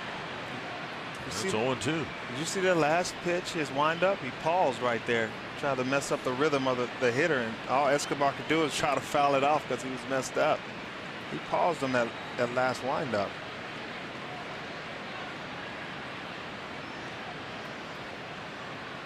Breaking ball beaten into the ground. Gonzalez, the shortstop, makes the play, and the Twins go down 1-2-3 again in the 7th, trailing by a run. And we are happy on this Sunday afternoon to be able to bring you God Bless America.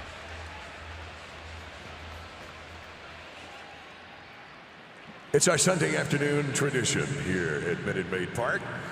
Now, ladies and gentlemen, we kindly ask that you please rise and join us as we take pause not only to honor our great nation, but to salute and thank those who defend our freedom around the world each and every day. Please join Miss Ashley Phelps for the singing of God Bless America. God bless America,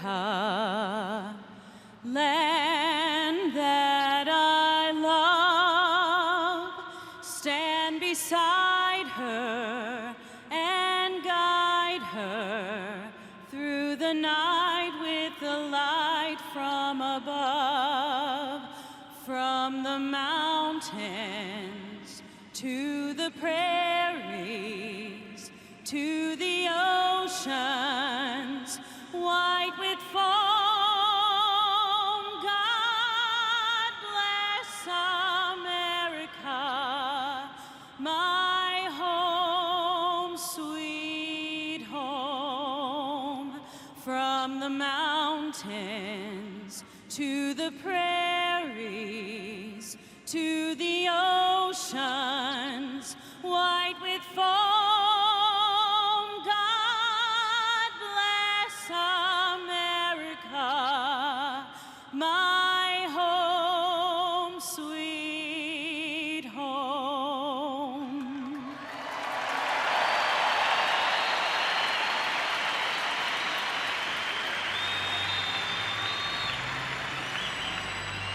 Throws up a run. You got Kenny Vargas with the fastball right down the middle, crushes it 450 plus feet.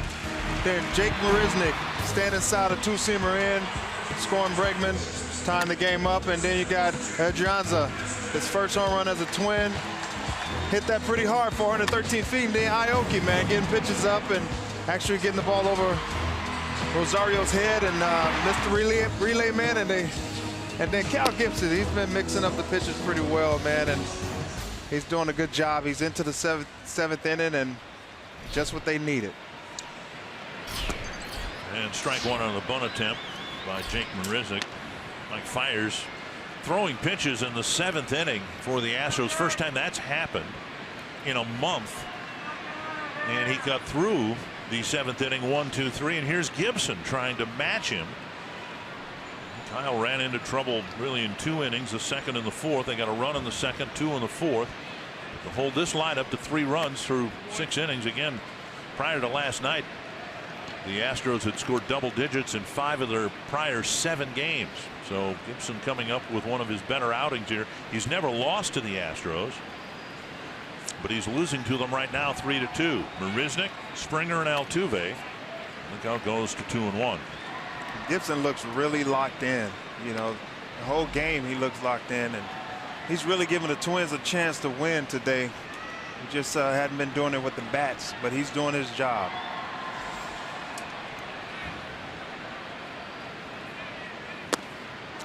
Two and 2. 100 pitches for Gibson.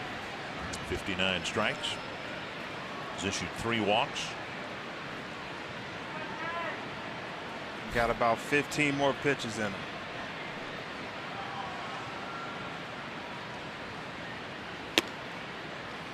Missed up. If he issues a leadoff walk here in the 7th, he might have just 1 pitch left in him. It's true. Twins have a right-hander and a left-hander warming up. Springer on deck. Beaten foul.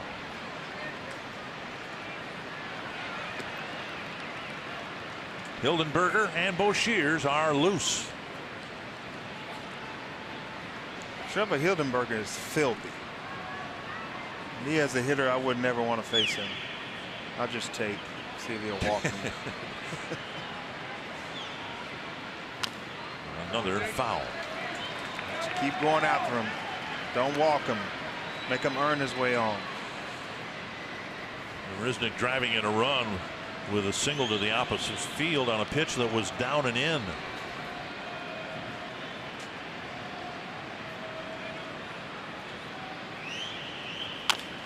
There you go.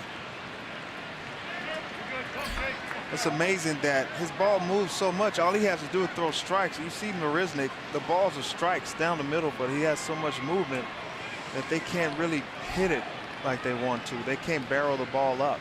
We see that at the end of games from Brandon Kintzler. Same thing. Ball looks like it's coming right down the middle, but there's just a little sink at the end of Kintzler's fastball. That's why he gets so many ground balls.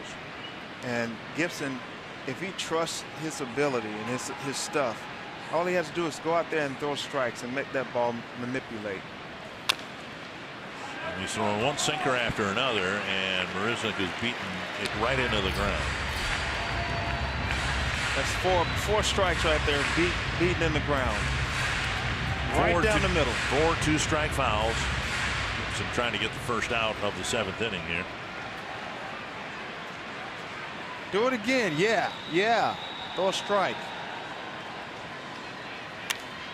And foul back, leaving a fastball up. It's a great at bat by Jake Marisnick.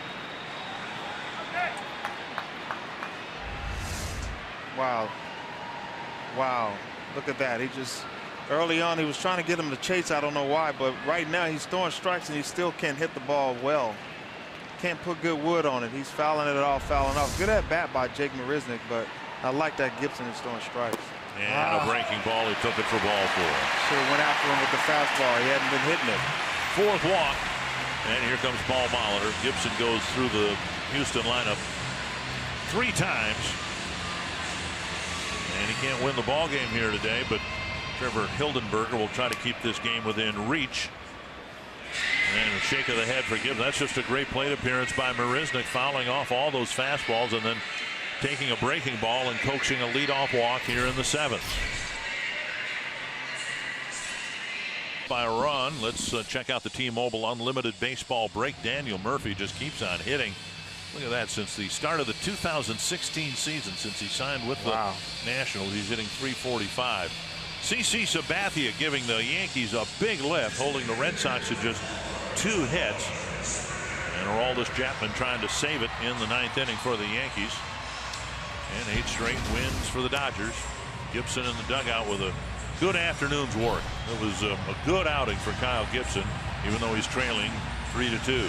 He did a great job, man. You know, he gave the Twins a chance today, and you know, there's nothing to hang his head down low about. Just the second time that Gibson's exceeded 100 pitches, a season high 107.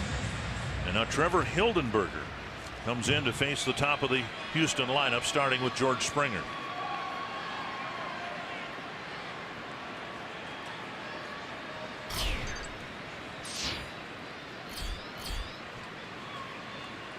And a step off to keep an eye on Marisnick, as Torrey Hunter gave you the scouting report. Marisnick, a good athlete, he can run well, and the Twins have had to keep an eye on him the 2 times he's been on base.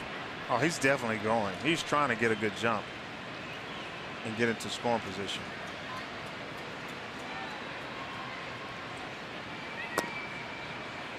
Taken low, ball 1. Hildenberger faced Springer here on Friday night, got him to bounce out to second. Asked Paul Molitor yesterday about Hildenberger and what his impression has been of him. He said, well, he's got good stuff. He's thrown strikes. He's seemed poised out there, but the real test will be when hitters see him a second, third, and fourth time, and that's Springer's opportunity here. There goes the runner, and there'll be no throw. And I tell you, I know it. It's a really, really, really good jump. You know, most sidearm guys have a shoulder movement or something first, and you just key in. And look how fast he is. He's a really good athlete. He's a first rounder for the Blue Jays. You could see Hildenberger, I think, giving his version of the slide step, but it's such an unorthodox delivery, it still takes a little while to deliver the ball to the plate. Yeah, most of the sidearm guys, that when they drop down, they actually have like a movement down first, or hands move first, or their knee or hip, and that's what the base stealers are keying in on. They have a movement, shoulder movement or something before, because they have to get momentum to drop that arm down. 2-1 to Springer. Escobar fields, and now the throw across the diamond. No. Throw will allow the run to score. Marisnick alertly went to third, and Vargas's return throw was past the third baseman and the shortstop Adrianza, backing the play up. Speed kills, no doubt about it. No run batted in for Springer, and Marisnick played that smartly, about 30 feet off the bag, and as soon as Escobar released the throw, he was off. Now you can see where Escobar checked down, but Marisnick was actually waiting on him to throw the ball, and I definitely think that Vargas actually saw him waiting and tried to rush that throw because he knew how fast he was, and he rushed it and really had no chance of getting him out. He should have just ate that ball. Great heads-up play by Marisnick. Altuve chops it. The fan reaches over, and he'll give Altuve second base. The fan should be excused from the premises. It's a tough thing. It's the umpire's discretion. It's not an automatic second base call. It's at the umpire's discretion. And Altuve runs well. He probably would have, almost certainly would have gotten second base anyway. But if the shortstop can play the carom, it's conceivable on a ball like that the runner would only get first base if not for the fan interference. That's a foul ball. No, I think it's fair ball. I don't know if it went over the bag. It's a fair ball, but I think it was foul. Paul Molitor, I think, is talking about that. He's going to make a pitching change here, but I think he stopped at Ted Barrett to ask why the ball went right over the bag, it looked like to me. Yeah. But to ask about the placement of the runner Altuve, and if it was a slower runner, Brian McCann or somebody like that, they might have had a better argument. So Hildenberger comes in and he gets 2 ground balls, one of them caught by Escobar and the other one passed him down the line.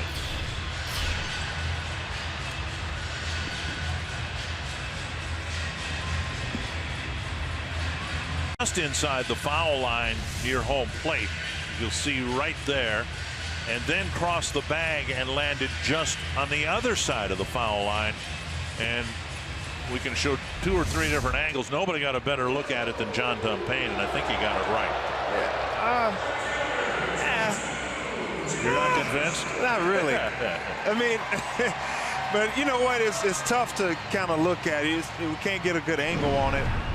If it goes over the bag, as in fair territory, it's fair. But it went foul after the bag, so I don't know if it went over the bag. I don't think it ever went over the bag. Here is Reddick, 0 for 3 with 2 strikeouts, and Buddy Bosheer's in to face the lefty. Holding the ball, delivering a breaking ball, strike 1. What did I tell you about Altuve's balls that have eyes? Yeah. And then here's another multi-hit game, right? Single in the first inning, and then a chopper ruled fair down the line for a double, aided by fan interference. Magic wand. That's his bat. And there goes Altuve at third. Safe. Bosheer's held the ball on his first pitch to Reddick, and Altuve got a good read, and he steals third base on pitch number 2. Now, he saw something earlier. He never checked. Lead, yeah, he never checked him, and he's left-handed, so his back is kind of turned towards him. So he's just going to go. He never looked back. If he looked back and checked him, Altuve had the freeze, but he had a nice walking lead and great heads-up play. He's a pest. Well, the Twins might challenge it. Piranha. Ted Barrett coming over to ask Paul Molitor if they want to look at it. They have looked at it, won't challenge it, and Barrett trots back behind the mound. Close play at third base. Infield has to be brought in now. Already down a couple of runs. Did anybody know that Ted Barrett sparred with Mike Tyson? Yes. You don't want to get into it with him. Jimenez digs it out of the dirt, 1-2. Ted Barrett is a great man, good man. I always liked him. He's one of my favorites in Major League Baseball. But he's only my favorite because he sparred with Mike Tyson. You ever see me fighting a bear? You better help the bear, but Ted Barrett, no.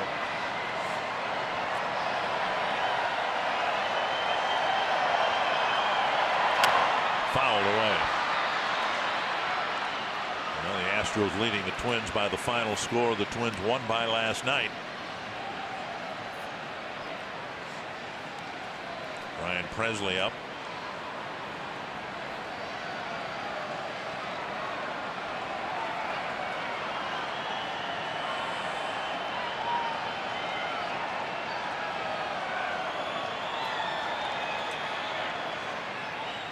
Fastball just off the plate. 2-2. Expected that at some point soon Greg Breslow will join the Twins relief corps, giving them, provided Bosheer stays with the club, and he's pitched well enough to stay. The Twins would have 3 left-handed relievers in with Rogers, Bosheers, and Breslow. And nice pitch. Needs to be a throw to first. Oh no! And here comes Altuve, and he will score. Great base running by the Astros again. The pitch blocked by Jimenez. He had to throw to first to complete the strikeout, and Altuve streaks home with an awfully big run. Vargas takes so long to get rid of that ball that they had to take another chance. Once he threw the ball to first, just took a chance. It's a good pitch, a great pitch by Bosheers. And he get there, and look at the timing of Altuve. He saw it. He knew he possibly was going to throw it, and he anticipated the throw. But it took so long for Vargas to get rid of that ball. And Jimenez, I think, claiming that Altuve may not have touched the plate, but you can see his fingers getting the back edge of the plate. Impressive base running this inning by the Astros. Very impressive. Marisnik aggressively running the bases, leading to the first run this inning. And then on a strikeout with the ball rolling free about 3 feet in front of home plate, necessitating a throw. And as soon as Jimenez threw to first, Altuve streaked home. All you kids out there that are watching this game, That's how you play the game. And again, you don't win 61 ball games without doing little things like that right. Can talk about the lineup hitting 290, all the home runs, on a pace to score 860 runs or whatever it is now, pitching well. But it's the little things that they've done here today that might be the difference in the ball game. And beyond that, I mean, you look at how the runs have scored. The Twins with not their A lineup out there. Mauer's not at first base. Buxton not in center field. We saw Rosario kind of take a circle route to the on the double that Aoki hit. Ball hit in front of Grossman, and he played it on a hop where Rosario may have come in and tried to make the catch. As we said in the open, the Twins might have won the ball game last night because of their defense. You know, it's 5-2 Houston because the Twins haven't had their regular defenders out there in this series finale. Hey, I mean, would you rather do one big thing well or many things well? And that's what the Astros bring to the table. They can do many things well, and you know, offense is not just hitting. Offense is also base running, and that's what those guys are doing well. They hit the ball. They have good at bats, but also the offense doesn't stop because you're on first, second, or third. That's still your offense, and these guys are taking extra 90 feet because of their speed and instincts and athletic ability, and that's what I love about this Astros team. And the strikeout ends the inning, but the Astros run the bases well, force the issue with the Twins, score a couple of runs, and you're watching Twins baseball presented by State Farm. Challenge the Cubs, the Indians, whoever, the Astros for that matter. They acquired a couple of relief pitchers today from Oakland. They got Ryan Matson and Sean Doolittle from the Oakland A's. Astros are looking for bullpen help, but they don't need to worry about this guy. He's been awfully good. Chris Davinsky. And a strike over the inside corner. Where Fiers teased the Twins with an occasional fastball and a lot of changeups and breaking balls, they'll get a changeup from Davinsky with a little more heat. 93, 94 miles per hour on the fastball. There's the changeup, and Rosario's behind in the count 0-2. Davinsky actually mixes his pitches up well. He has a cutter as well. That was pretty good. He threw it to Grossman the other night. It was pretty filthy.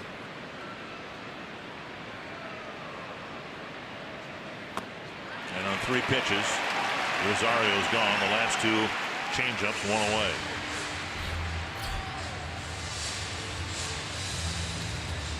That's quick work. Yeah, that was pretty quick work. There you go. 93 started off with a fastball and just broke him off proper. Showed him the fastball and got him with 2 changeups. And now Chris Jimenez, excuse me, this is Zach Granite hitting for Jimenez. And he takes ball 1. It's like he shows the fastball early and then tries to break you off with off speed late and finish you. He keeps the ball down as well. Granite 1 for 13. The ball hit fairly well to right center field. Get out. Oh. And on the edge of the track, hauled in by Reddick, 2 down. I guess they could say that to me. Don't panic, Torrey. You got a man there. It's the hardest ball that Granite has hit in the bigs, and it's a long fly out, 2 away, and now Adrianza. Adrianza cranked a home run, then he got a single.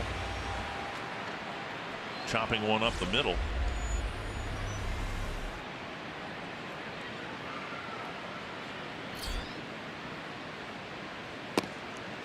Interesting homestand. See what Paul Molitor does with his shortstop position. Jorge Polanco struggled at the plate a lot. Adrianza, if anything, he's hit a lot better than the Twins anticipated. 2 hits again here today. This one lifted down the right field line. A long run for Reddick. Still running, and he got there. A foul ball catch. Impressive when you consider where he was when the pitch was thrown. He's pretty good out there. A 1-2-3 8th inning, and a quick one at that. 3rd inning on Friday night. The Twins have pitched this Astro lineup much better than they did certainly at Target Field. but they're in danger of losing 2 out of 3. Ryan Presley in to pitch to the Astros in the 8th inning.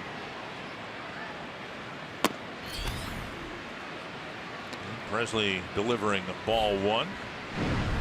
Presley has really good stuff. Really good curveball. Great fastball, 95 to 98. I think he is the relief equivalent of Kyle Gibson in terms of what he's been able to do this year. Gibson has been a disappointing starter for the Twins, and Presley's had some disappointing outings, spent some time in the minor leagues as well. Jason Castro doing the catching here in the 8th. The Twins were counting on both pitchers very heavily coming into the start of the season. Gibson, although he had a good outing here today, has had a disappointing 2017, and Presley's kind of had the same thing going for him out of the pen. Yeah, I mean, you're only as good as your last start. This last start, Gibson pitched pretty well. Because, of course, the first half he had a rough time that got him demoted, you know, to AAA. But, you know, since he's been back, he's been a little better. This last start, he was really good. He showed some fight and desire. Ryan Presley went down and got demoted, got down to AAA, and now he's back and trying to make adjustments. Hopefully these guys. Hopper to Escobar. Over to Vargas, 1 away. Let's figure some things out. Hey, last time you're going to get a chance to read this. Don't screw it up. This copyrighted telecast is presented by authority of the Minnesota Twins and may not be reproduced or retransmitted in any form. And in the accounts of and descriptions of this game may not be disseminated without the express written consent of the Minnesota Twins, LLC. Dispersed. Just not disseminated. Hey, I've enjoyed working with you this weekend, and we'll get a chance to do what, 1 more series later this year in Detroit. Is that right? Definitely. I'll see you guys in mid-August in Detroit. But now you're going to be around. You know, I mean, this is an important month for the Twins and the other 29 teams. You're going to be involved in the strategy moving forward, shall we say, right? Definitely. I'll definitely be in Minnesota while you guys are out on the road. Be in Minnesota and then make some trips down to the minor leagues, probably in Cedar Rapids, and see what those guys are doing there, and be on my way. Hopefully get a chance to see Royce Lewis down there in rookie ball. Yeah. Gonzalez the batter.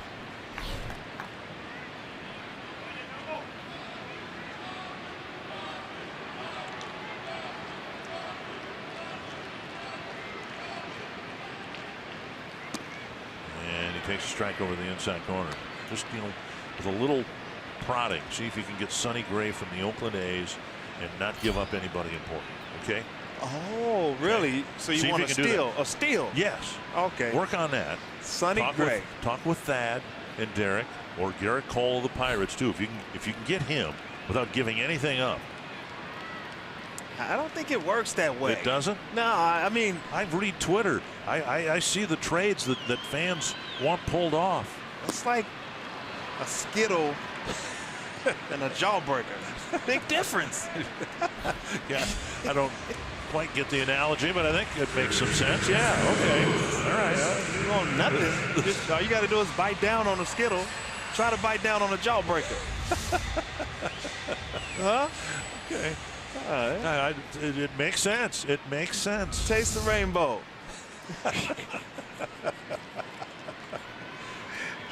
I got all kinds of sayings. I'm from the South, man. Come on. 2 down, and here's Bregman. You know, the Nationals beefed up their bullpen. Maybe they don't need Max Scherzer anymore. See if you can get him. For free? No, give up like a 13th round, 15th round draft pick, something like that. See if the Nationals will bite on that. You're going to have to give up the top 13 prospects in the organization for Max Scherzer. Big contract, too. Hopefully the Nationals. That's not my money. It's not your money. Who cares about that, right? It's easy to spend somebody else's money. We're employed. If they pay for him, then we get fired.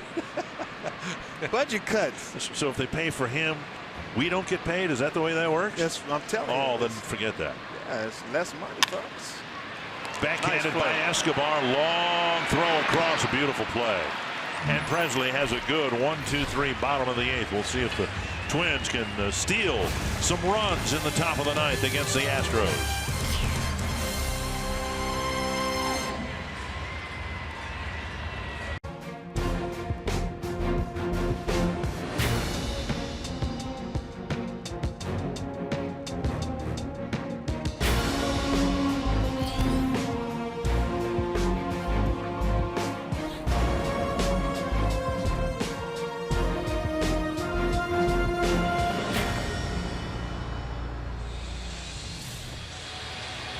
Twins are losing 5-2. The Indians have just gotten underway. Trevor Bauer's already been knocked out in the first inning for the Indians. He's given up 4 runs.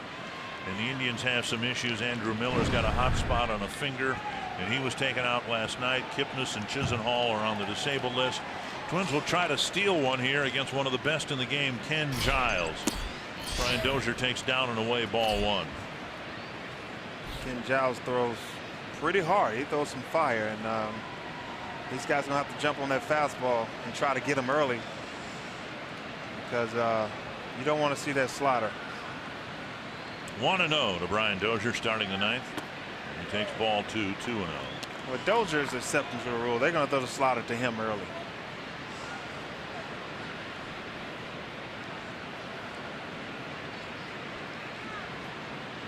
We need base runners right now. Trying to set things up for Sano, who hits 3rd this inning. Off the plate, 3-0. There you go. Make him throw 2. Can't hit a 3-run jack with nobody on.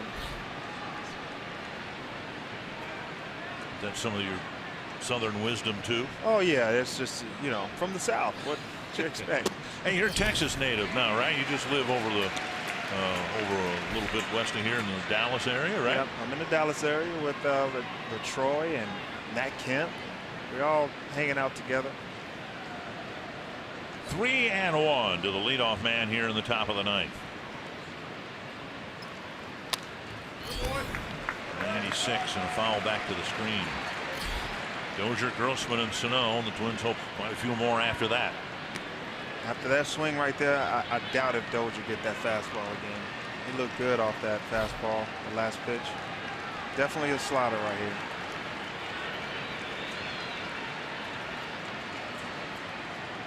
I've been wrong before.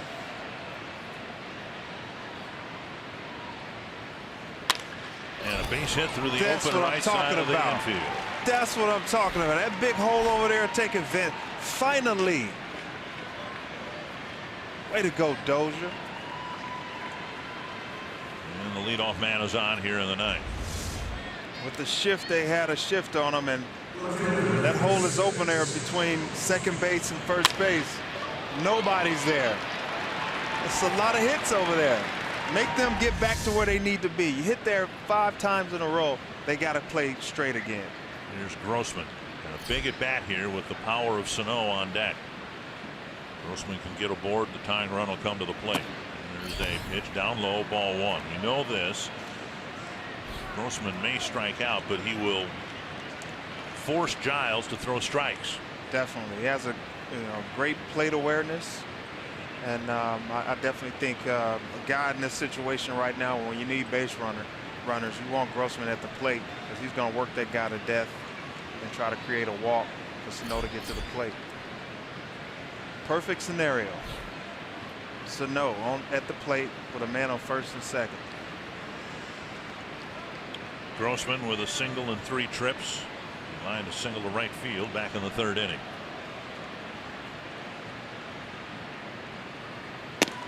There you go. Up and away, 2-0. They can throw 2 strikes.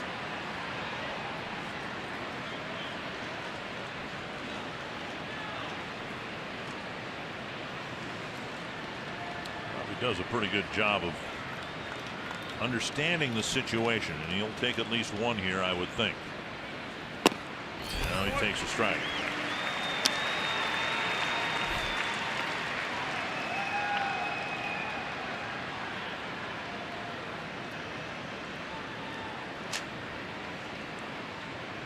Giles, a big strikeout guy.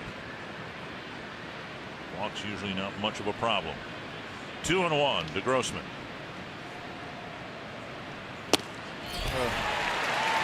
2-2. 95. Keep working him, Grossman.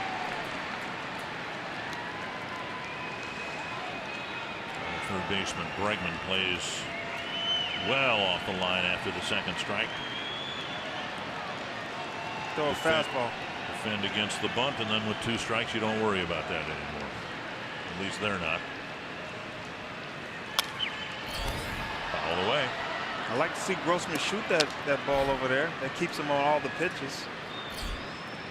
A pitcher on the mound who throws as hard as Giles does, you can hit it over there unintentionally, right? Yeah, just being easily. a little late on the fastball. Definitely. Stay short, try to poke it over. I'm not saying you're going to get a hit. I'm not saying that you're going to hit the ball, but your mindset has to be that way.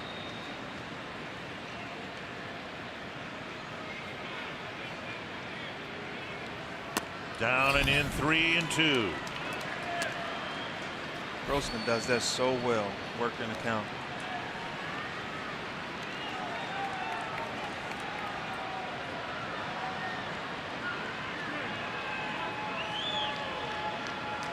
Grossman entered the game 7th in the league in on-base percentage. Sano on deck is 10th. Full count. Nice. Walked him. A great walk by Robbie Grossman, and here comes Sano as the tying run. Perfect scenario. You got Sano up there who can hit it out the park, and then you got Max Kepler, lefty, that loves fastballs and has the power to hit it out the park. So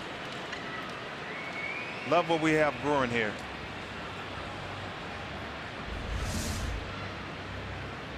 Now here's the pitches that he's thrown to him. He was trying to stay away from him, probably to get him to roll over, but Grossman wasn't biting. The Twins have a chance with their premier power hitter at the plate representing the tying run.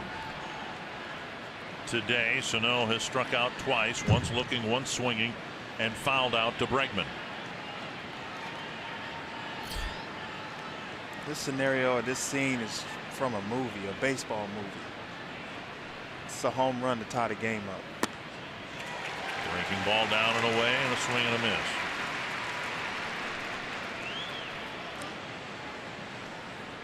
Everybody gets fastballs except the big guy.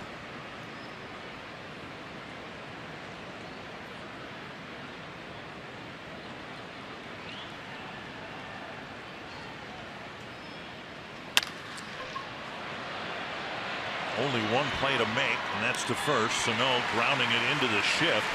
But with the middle infielders converging, no one was at the second base bag. So Sano taps out. Dozier to third, Grossman to second, Kepler to the plate. To go home tomorrow, and Aaron Judge, who has not been hitting home runs lately, will have his first look at Target Field. You ever seen a Nephilim? A what? Nephilim. No? I have no idea. I don't know whether I've seen one or not. What is it? It's a giant. Okay. It's Aaron Judge. Okay.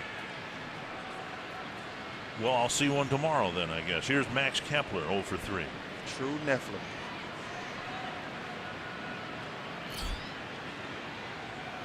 Kepler fouls it over the Twins dugout, 1 strike.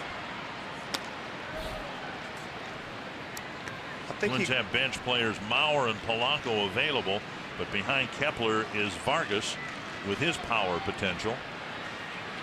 Dozier singled, Grossman walked. The Twins have a chance here in the 9th in Houston.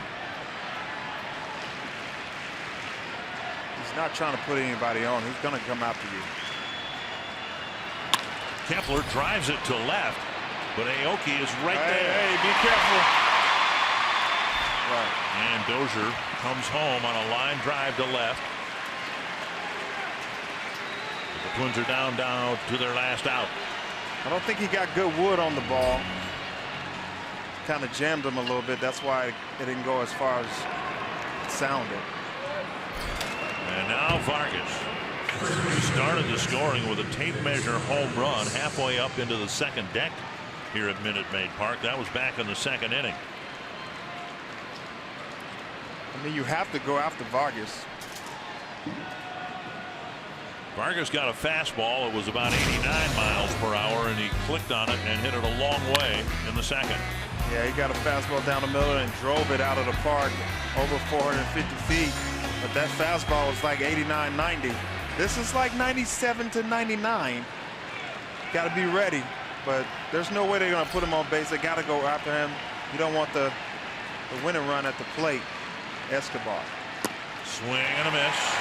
Got an off-speed pitch at I think they keep throwing that because if he hits the fastball, he can hit it anywhere. He's That's late. the thing. You can talk about the velocity that he has, but his breaking pitch is as fast as Fiers' fastball. Yeah. That's pretty good. 1 strike. Great analogy, Dig. Check swing, 1-1. Another breaking ball. They're going to keep throwing it. You have to keep throwing him off speed. He has a rough time hitting changeup, blowing away, and trying to go the opposite way. That's his weakness. You stick with it. But if you throw that fastball, he has a chance to go, you know, all fields with all his power that he has. He can go left center, and right field. That one landed well in front of the plate. Another breaking ball. The flip side of that argument, and this is just, you know, somebody who loves the game, but people talk about you quickening up somebody's bat by throwing them off speed pitches. I mean, do you think Kenny Vargas can catch up to 97, 98 miles per hour? You know, if he throws all this off speed, actually you don't quicken his bat, you slow his bat, because now you got his mind trained to an off speed, and then when he throws that 97, it makes it look like it's 105. Well, it's a 2-1 count. Escobar on deck. 84. Awkward swing by Vargas. And now you can right here, you can throw a fastball up and in and jam him, or not try to throw a strike, make him chase the pitch hard and in, and then go back to the off speed. His weakness is the off speed, change-ups down and away. He can stay on the ball and go to left center. He gives himself a chance to hit the ball.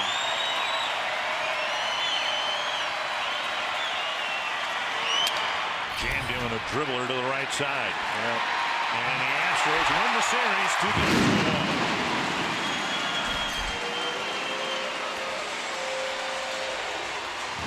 Well, I had a good time, man, watching these guys play. Both teams are really good teams. The Twins have done some great things, and the Astros have done some better things. And it was a great game to watch, good team to watch. The Twins did what they had to do. I'm pretty sure they're going to bounce back. They're a good team, man. They've done a great job this year. Anthony, the difference in the game, as it turned out, the 2 runs that the Astros got with their expert base running late in the ball game. The 2 runs ended up being the difference in the game, with the Twins coming up a couple short. Yeah, that definitely was the deciding factor. I mean, that base running, Altuve and Jason Marisnik, what they did, man, was very special. Kids who are watching at home, that's how you play the game, and that's why these guys are the best team in baseball.